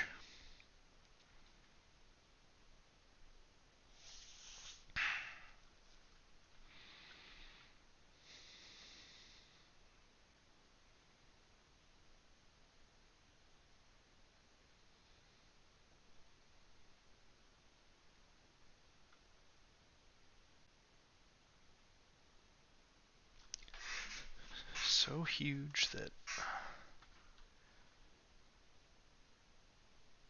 if I give Reckoning and Assault, that puts us up to 6. One more stops us from getting crushed altogether.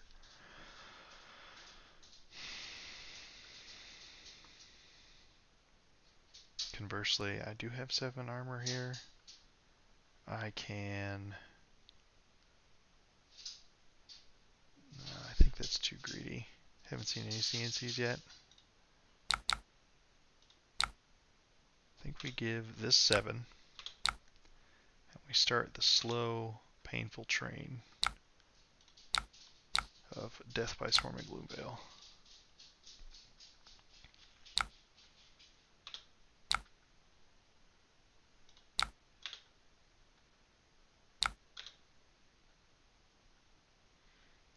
Well, our opponent must have a dominated Crippling Crush type hand to just be snap taking damage like that. Hey, look, a dominated Crippling Crush.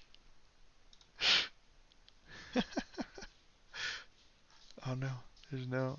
I can't do it, that's fine. Dominated Crippling Crush. I can block 3, 6. I can also just... if I block with Crown of Providence, take 9.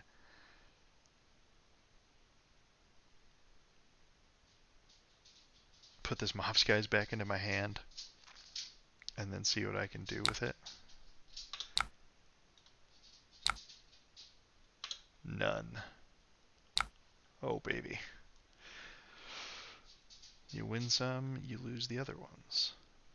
Or you lose the first one and win the second one. Mobs, guys. Definitely do it. Pitching that. Let's go. Got him. Good game. That was a that was an interesting one. But 3-0 into Bravo on the day. Not bad. I think we'll probably do a couple more here. Running it back. I'd like to see. It'd be nice if a Dromai decided to join our game rather than us joining a Dromai's game, because again, it feels a little rude. Ah! It is our Bravo opponent again.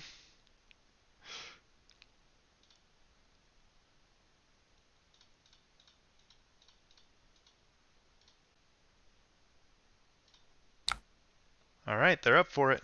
Hell yes.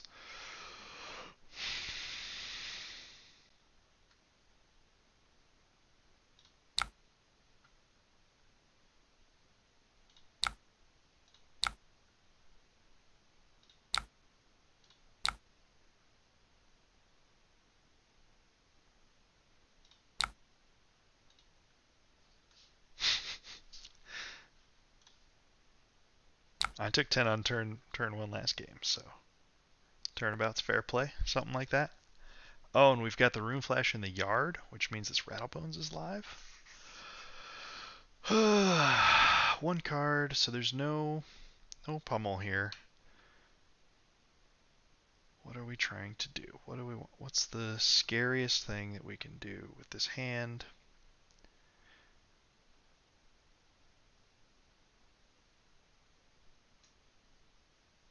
I want this Mordred Tide, though. Block 6 on equips and go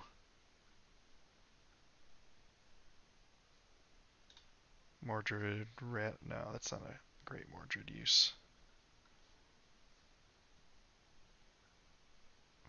Mordred Assault Arsenal Flash.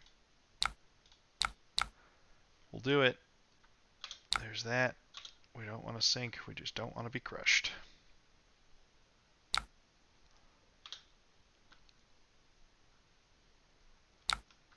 Okay.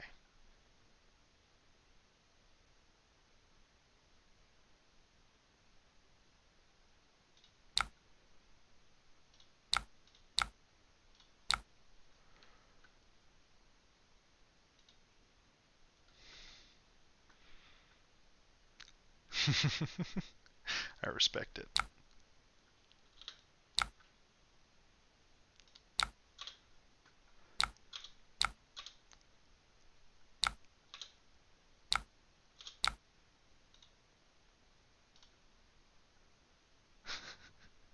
What we doing? Ah, there's the crippling crush.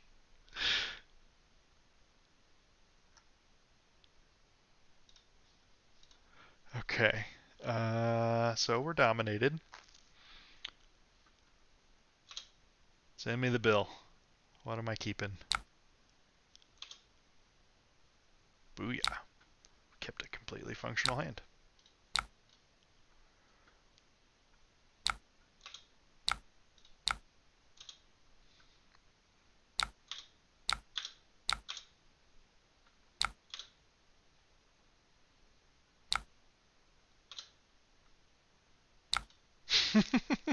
Okay, alright.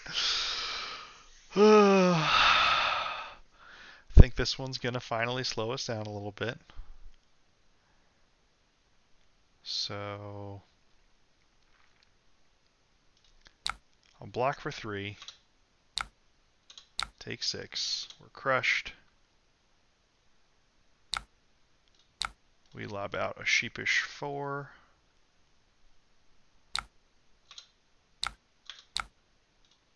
This is going to be my fastest game into a Bravo that I've ever played. Alright. Well, dominated Crippling Crush. What you got? What am I going to be left with? Oh, the actual disaster. Oh, brutal. Could have called that one, though.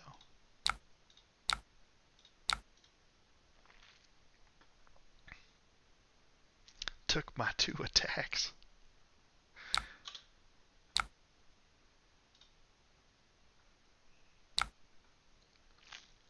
Okay, notably, I get to decide what I'm discarding from the Thanathos.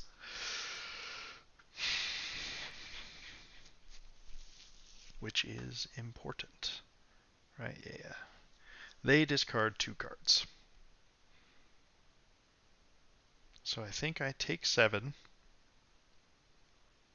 Taking 7 sounds terrible, though. Yeah,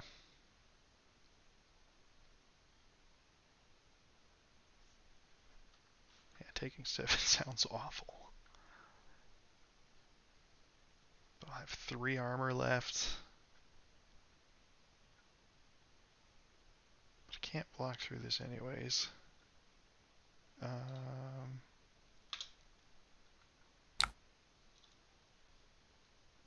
We'll keep it up. Our opponent's been a sport. These games have been hilarious. They have too much armor for vexing to remotely be a consideration.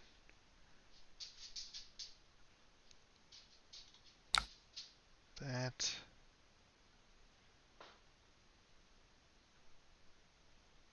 I think that's more damage. Is it more damage? Rattles 3, 8 versus 6 into 5. Yeah, it is. I think I need to use the arsenal because I really need to try and at least burn through the equipment, if not also through cards in hand. But we're going to be in trouble, potentially.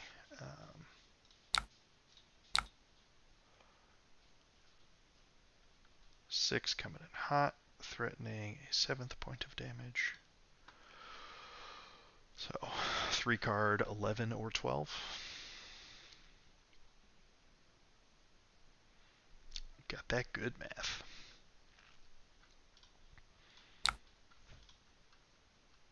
Okay.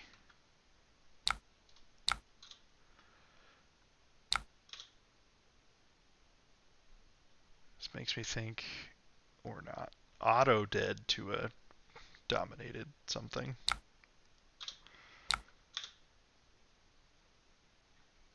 Tech plating Anathos for 6. There is absolutely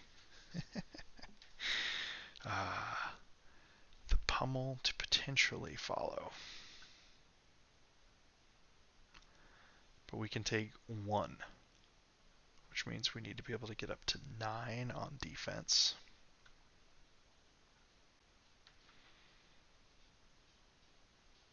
So if I block 5.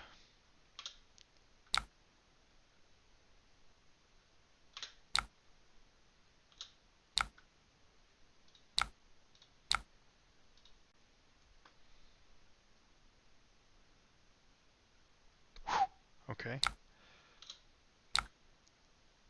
Looks like they might have a non-functional all red hand. Never mind. Oh no.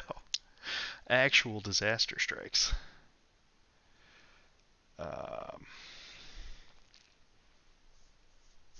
Well, we can keep 3 cards.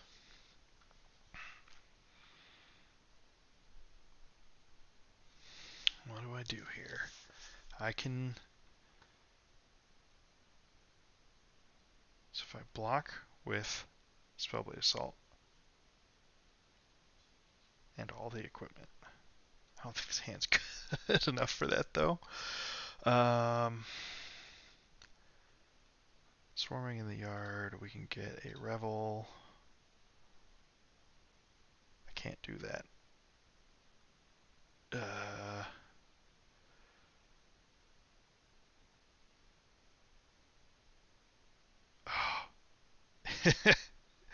This timing is uncanny and a problem.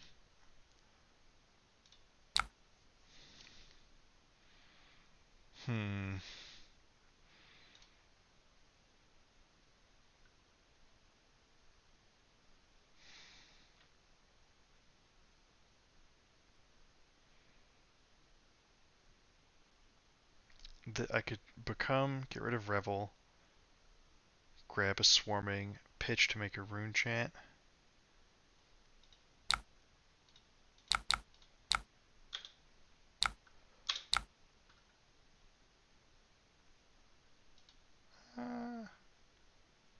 Yeah, no, I've got swarmings.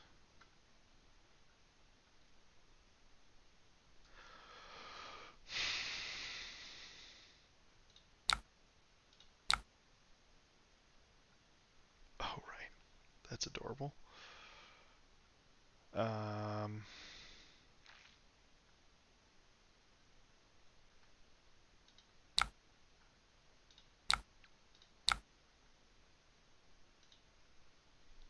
So we got 1 and 4 with go again into 1 and 2 and 2.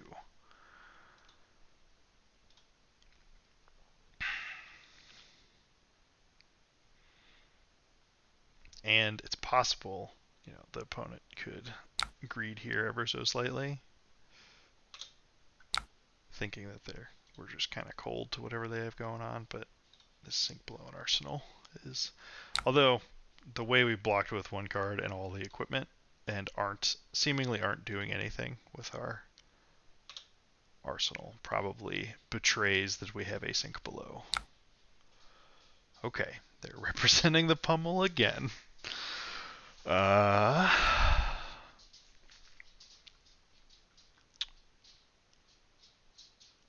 see. They had a red pummel to start last game. Obviously, there's going to be pummels. We have...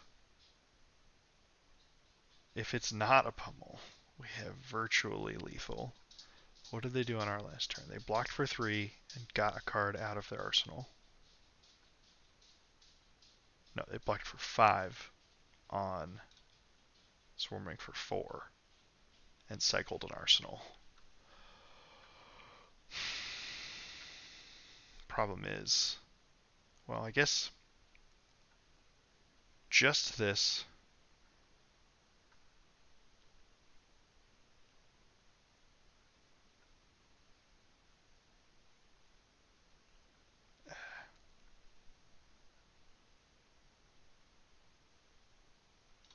I take all of the cards if it's not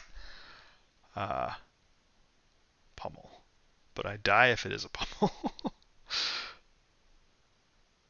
So I can block 6.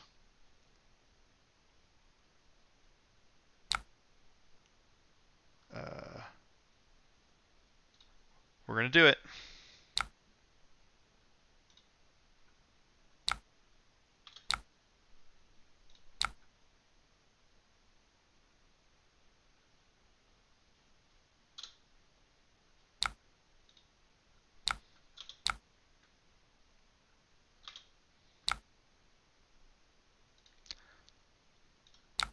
And we get got by the pummel.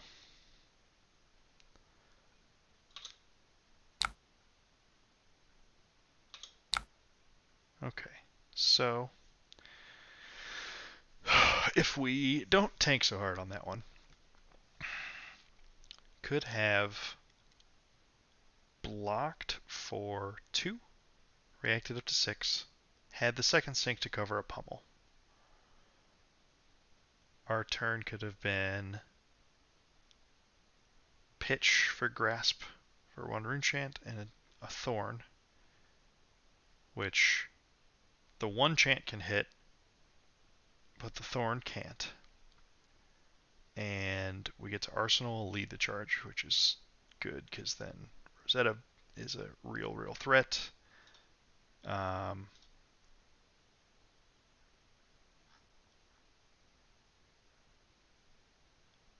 Oof. Well, with this as our next hand, it was more of a moot point.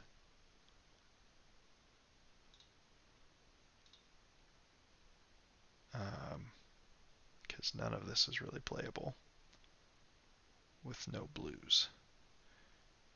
But they'd be coming back with a 2-card hand, which is probably another 6.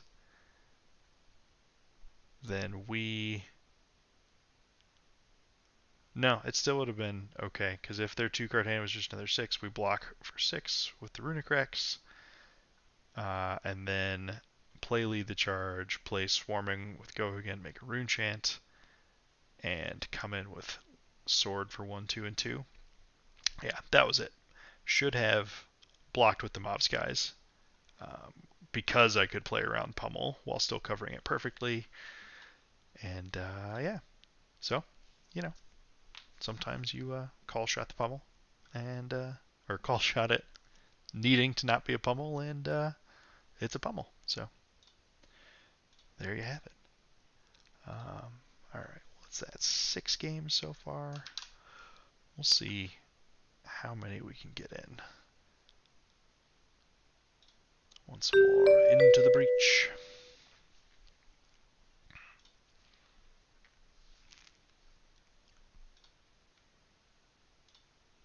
Not Bravo.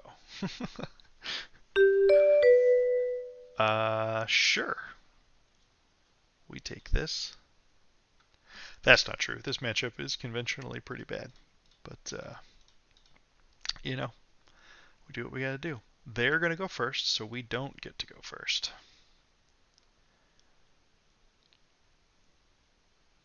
I don't think that Sigil of Suffering is a card that they're going to play around ever. So we'll give it a shot. Ooh, not ideal, but maybe they'll let us cycle something. Oh no. Or we'll just take damage on turn 0.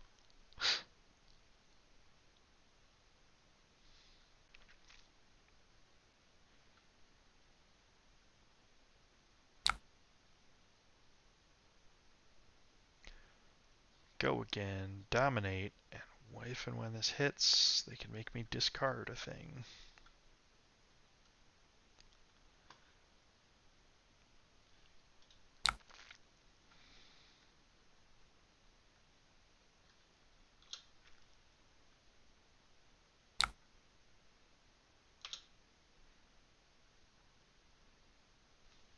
Nah, I probably should have given this the grasp too.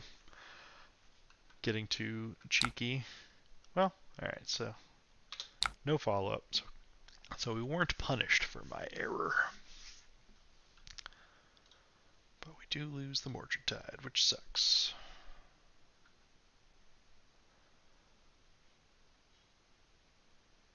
Huh. Okay. Rattlebones, get a Shrill. That's 4 resources. And then with 2 resources left, we Revel into Sword. That's a lot of resources, but this sure sounds like a legal play we can make.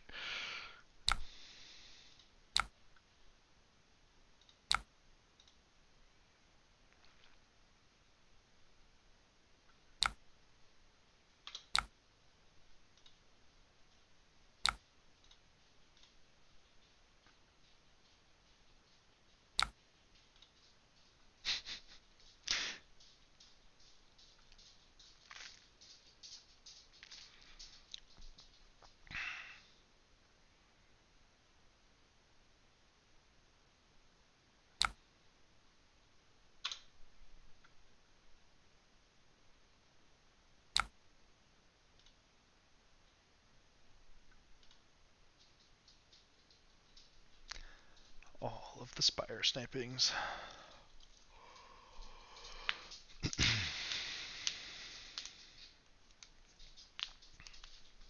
Problem is, that was pretty early for us to use Spellbound Creepers. Oh, no, never mind. Silly me. I was about to say that our opponent didn't bring Arcane Barrier, but I am wrong. Turns out, Cross Wrap. Arcane Barrier. So this has Dominate.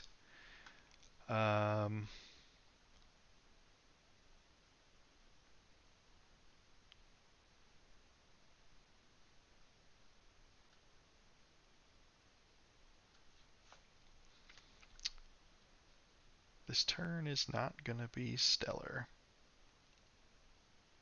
But I'm guessing they're not going to want to pitch for one rune chant, and if they do, I'll call that a win, even though it's going to cost us the creepers.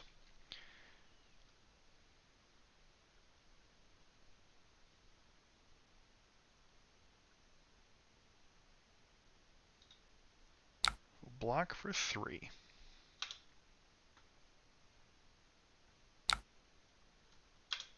Okay.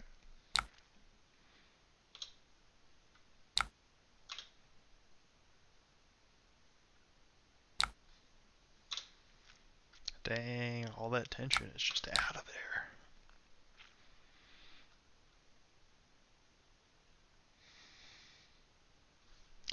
So this is a virtual 10.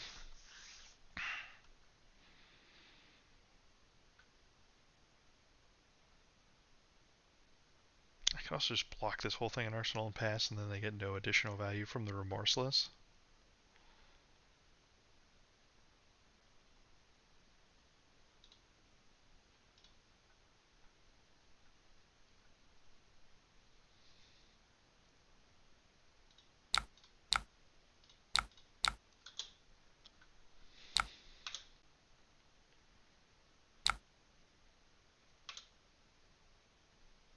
Whoa, what?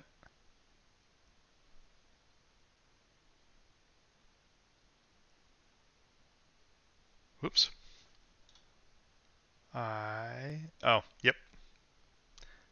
Missed that it was Seek and Destroy hit. So, definitely could have at least attacked for 2. We'll see if it ends up mattering. Hopefully not.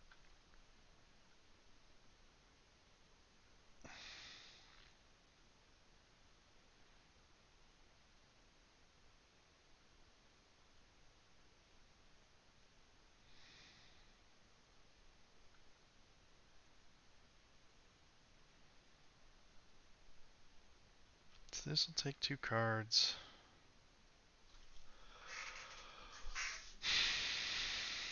The reload here certainly can matter. Yeah, that Swarming Gloomveil,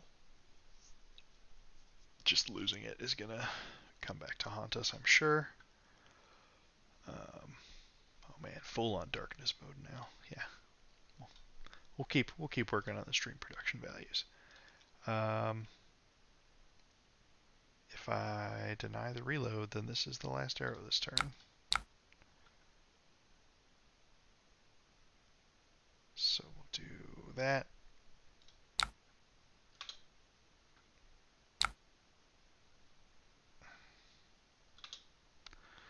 No sync.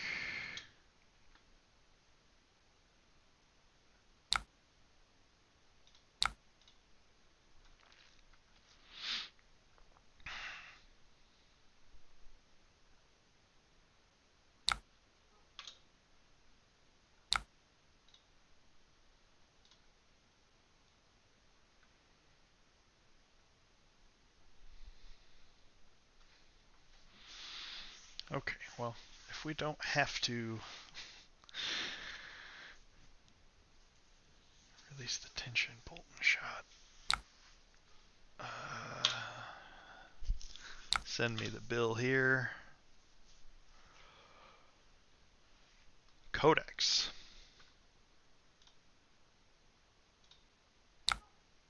Remorseless for 5. That's really good value considering how many things we're trying to do this turn. Because I want to go... Oh, they don't have... So, this will take a card. We'll go Red Mauve. Morgentide into Red Mauve, into Deathly Duet with Go Again, pitching Become, into Rune Flash for free with Go Again, into Sword.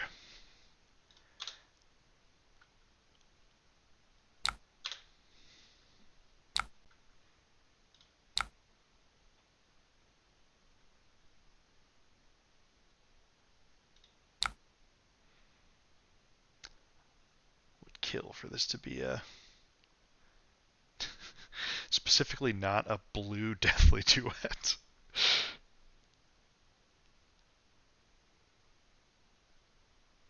But actually...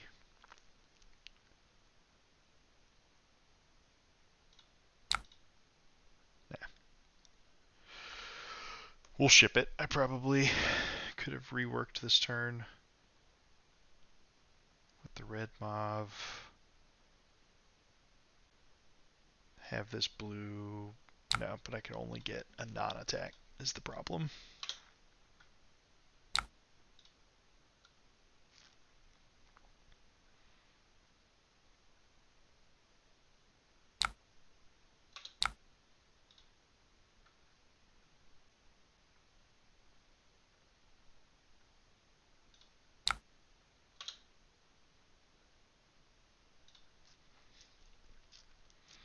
Well, this is a hand where we're gonna try and ship some blocks.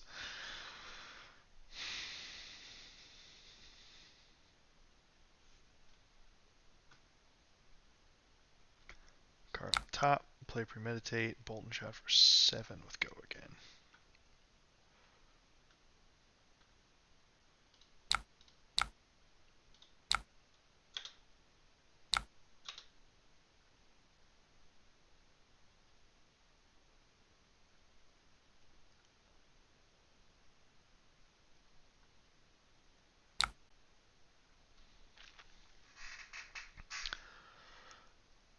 Joke's on you. We were only gonna do one action next turn anyways.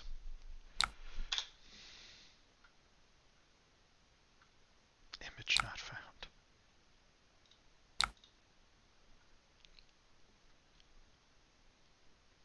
Okay.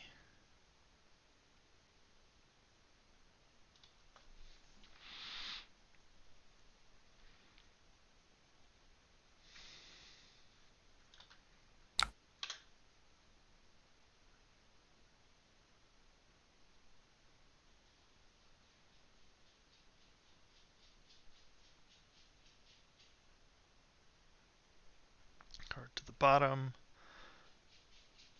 Played Lace. Infecting for 8. Double Blood Rot if it hits.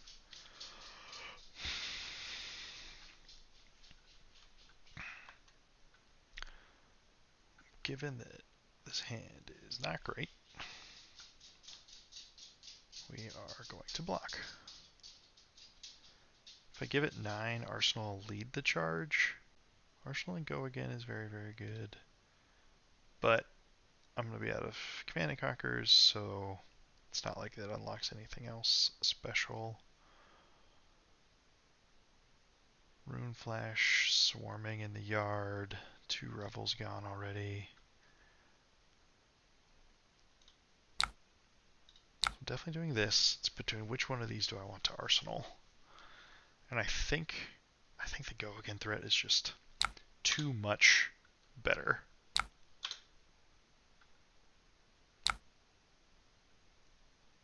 I suppose I could also throw 3 damage.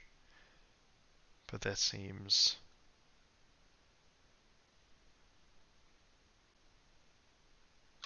unwise.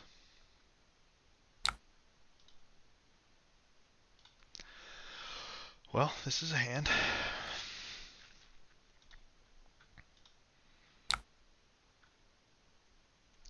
Oh, okay. 7, Go Again, snaps is down.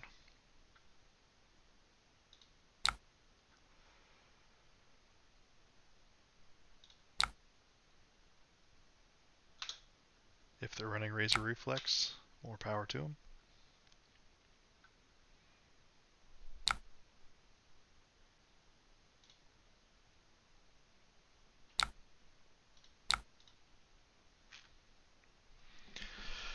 So this should be... it's just enough that it's threatening lethal in total, but it's not that scary. Hindsight being 20. Well, it's a little results oriented to think about, but if we had kept Mordred Tide instead of lead the charge, we could have taken 2 more damage from that E-Strike and been threatening quite a bit more this turn.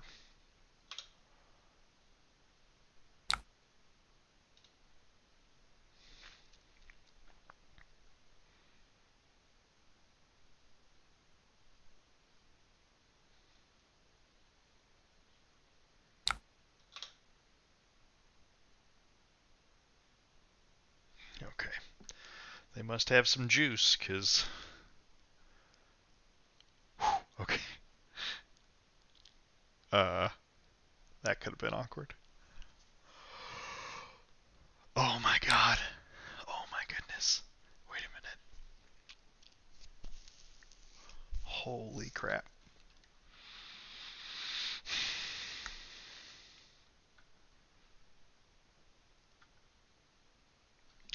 Okay, so if I take 4 lace with bread on top, so there's no dominate on top.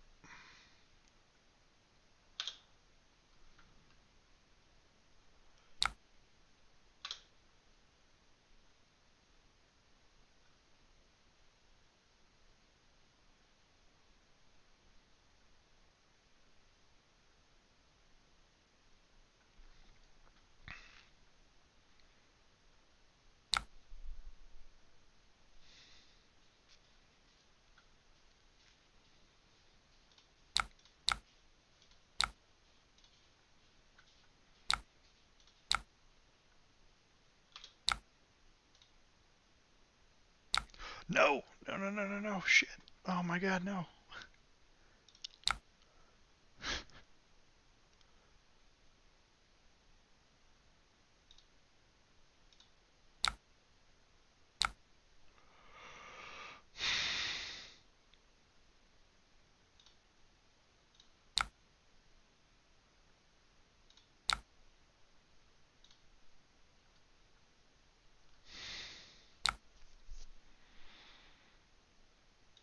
Thank you, opponent, for letting me undo that. But we got there. Close game. Azalea makes it tough. You feel the absence of Brayforge bracers. Bullseye bracer probably most in that matchup compared to a lot of others. Okay, I think we've got time for one more. Let's hop in and see what we get.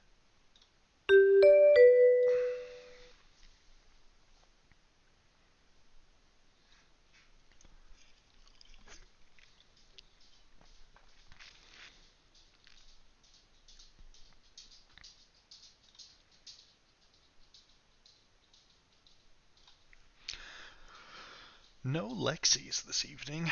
A little unfortunate. That was kind of specifically what I was trying to test.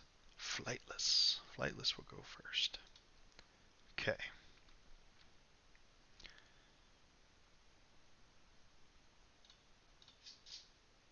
Does not strike me as the kind of person who's trying to pitch to block Arcane basically ever.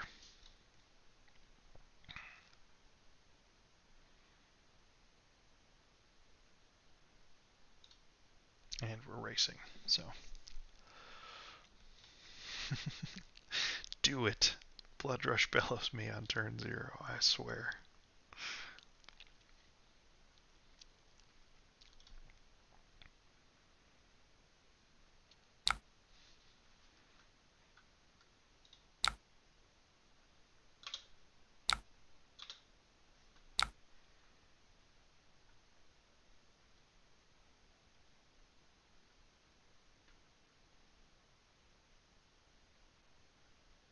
Play would come, discard would come, get a swarming.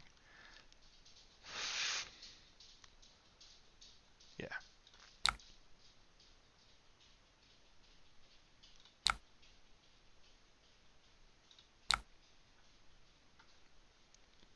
And we will make a rune chant.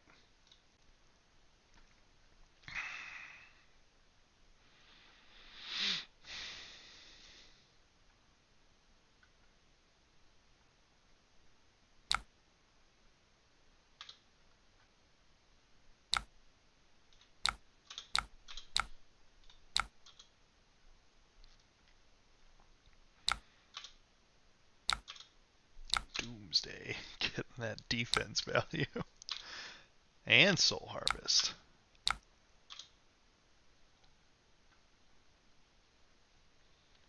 I think they're opening opening hand was bad. Coming in with the claw.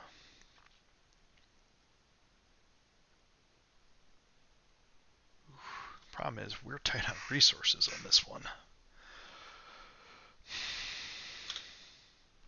We're just gonna take 3.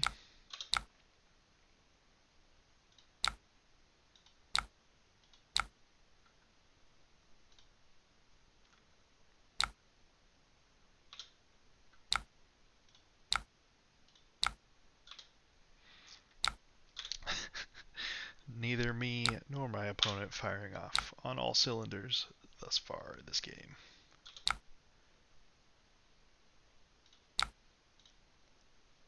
There we go.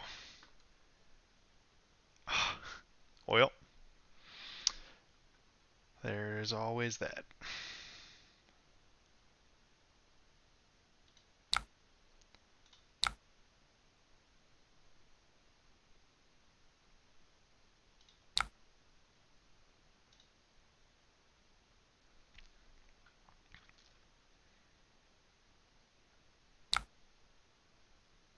This is actually perfect because we don't care about that card.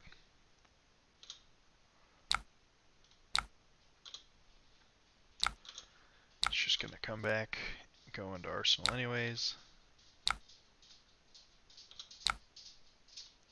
And we're probably going to cycle it out with Crown of Providence. Blood Rush Bellow active. Mandible Claws coming in hot. Let's take 5. Screamer.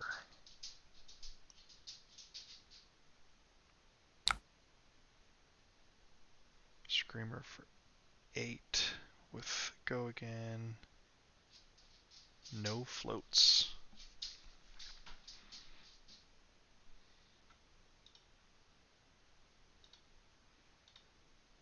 Okay.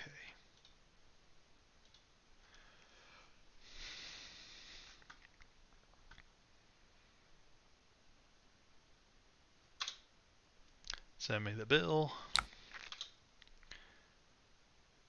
Graveling Growl. Okay. Well, fair. No harm done on trying to be patient to see if we could use Crown of Providence to block out a swing big.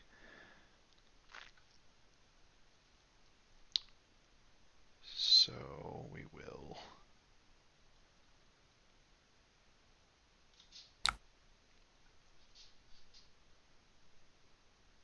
take 6, go to 18.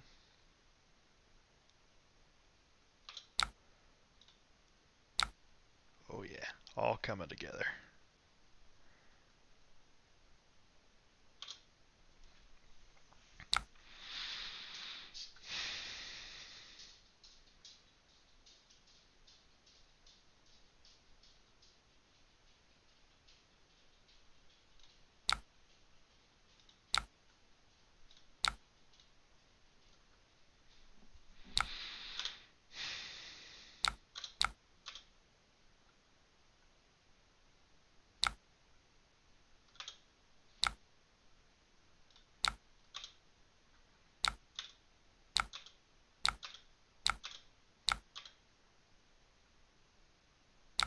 Okay, no consumed come in this game. Arsenal the Rattlebones. Hungering Slaughter Beast. Blood Debt is turned off, but this is just 6.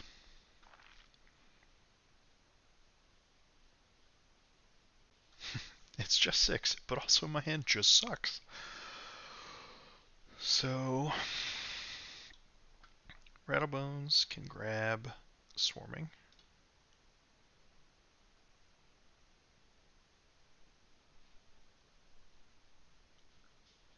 As an instant after we Deathly Duet. And so if we Deathly Duet for 6, no go again. Then floating 1, we use the 1 for creepers, use 2 for Rattlebones.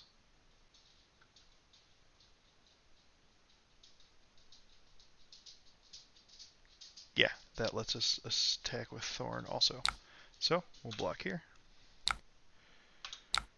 No reactions. Get to do some cool Runeblade stuff finally. Definitely do it. Coming in for 6.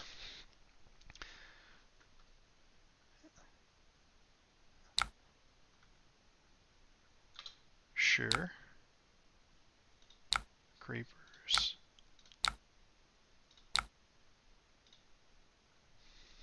This is a whole, this is our 2-card 8, except we got to also attack for 6 beforehand.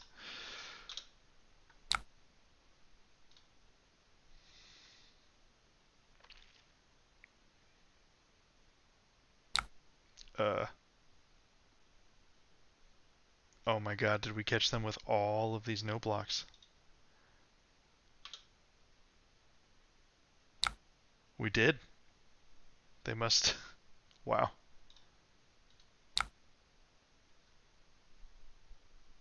Must have caught them with just a pile of no blocks in hand.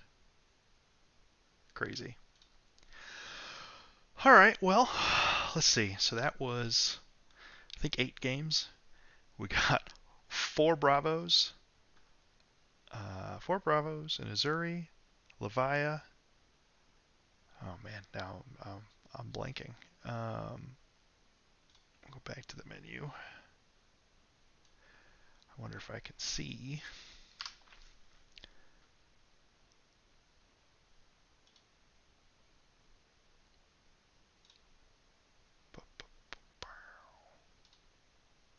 Results.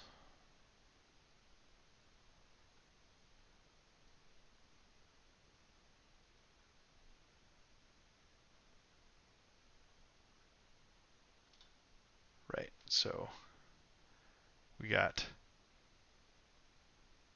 4 Bravos tonight. Right, we had a Briar, Levia, Uzuri, and Azalea. We beat Azalea, we beat Azuri, we beat Levia. We lost to Briar, but it was a very close one. And then Bravo, we technically lost the one that our opponent took the forfeit on when we thought for a minute. But so we're gonna call that a win because we had a pretty comfortable life lead there. So overall 6-2 on the day. That's not a bad outing. We didn't get to run into any Lexis, which is unfortunate. So we didn't really get to fully put the Defense React package through its paces. The one Read the Runes continues to feel very, very good. We also didn't run into any Icelanders, so we didn't get to use any of our alternate equipment, but that's also, you're not going to hit every matchup every time. So um, overall, the deck feels pretty good. I think I'd like, I don't know, Runic Reckoning I like. It's a good addition. I love not playing Sonata Arcanics. That is my favorite thing about this card, is that it is not Sonata Arcanics. It's another good extender. It gives you some fine plays when you don't have Go again. Throwing out a 3-card Shrill for 10 is not bad. And when it's really good on a Mordred turn, it's phenomenal. You can actually go resource positive with Runic Reckoning. Like Mordred, pitch to Grasp to make 2 Rune Chants, play Runic Reckoning for 2 more, play Rune Flash for free into Sword is a phenomenal curve. Um, yeah, just continues to do good things. I like the matchup into Bravo on average. I don't know that our Bravo opponents tonight, at least the first 2, weren't necessarily the quality of opponent that I would expect at Nationals and the Pro Tour, but that's you. There are stronger players and there are weaker players, and you're going to find some of each. Um, Definitely need to keep working on the Lexi matchup, or potentially punting on the Lexi matchup. It's not great. The fact that they can just negate a CNC with the first 3 of a kind is pretty brutal, and when they're drawn hot, you just kind of get smoked. I do wish there was a little more recourse for Viserai into that, but every deck has its bad matchups. Viserai just happens to have a rough time into aggro decks that are both faster than it and also have access to disruption. But Regardless, thanks for hanging out. Sorry for the loud disruptions early on. Pickle gets excited, and there's little kids running around. But definitely going to continue streaming going forward. Should mostly be Tuesday evenings, probably in the starting a little after dinner time or so, and running through the evening there. Next week, planning on putting Vinset through some paces. I think I've got a list that I'm pretty into that is has some aspects of the Runaways list. I mean, the core of Vinset does not allow for a tremendous amount of customization, right? Everyone's playing a bunch of mob skies, envelop in darkness, uh, all of the deathly whales, all the widespread cards, but it's a few cards different. So excited to see how that feels like it hangs in CC. Um, and yeah, otherwise just gonna keep prepping for Nats coming up later this month. Currently, Viserai is still my backup plan. Pretty good chance that I show up to Nats, and unfortunately am on the Lexi train as well. But what can you do? The meta's the meta, and you either gotta adapt or lose and go home. So, uh, thanks for hanging out. Until next time, this is the Arknight Shadow hanging out in the Demonastery Dojo, and we'll see you next time. Peace.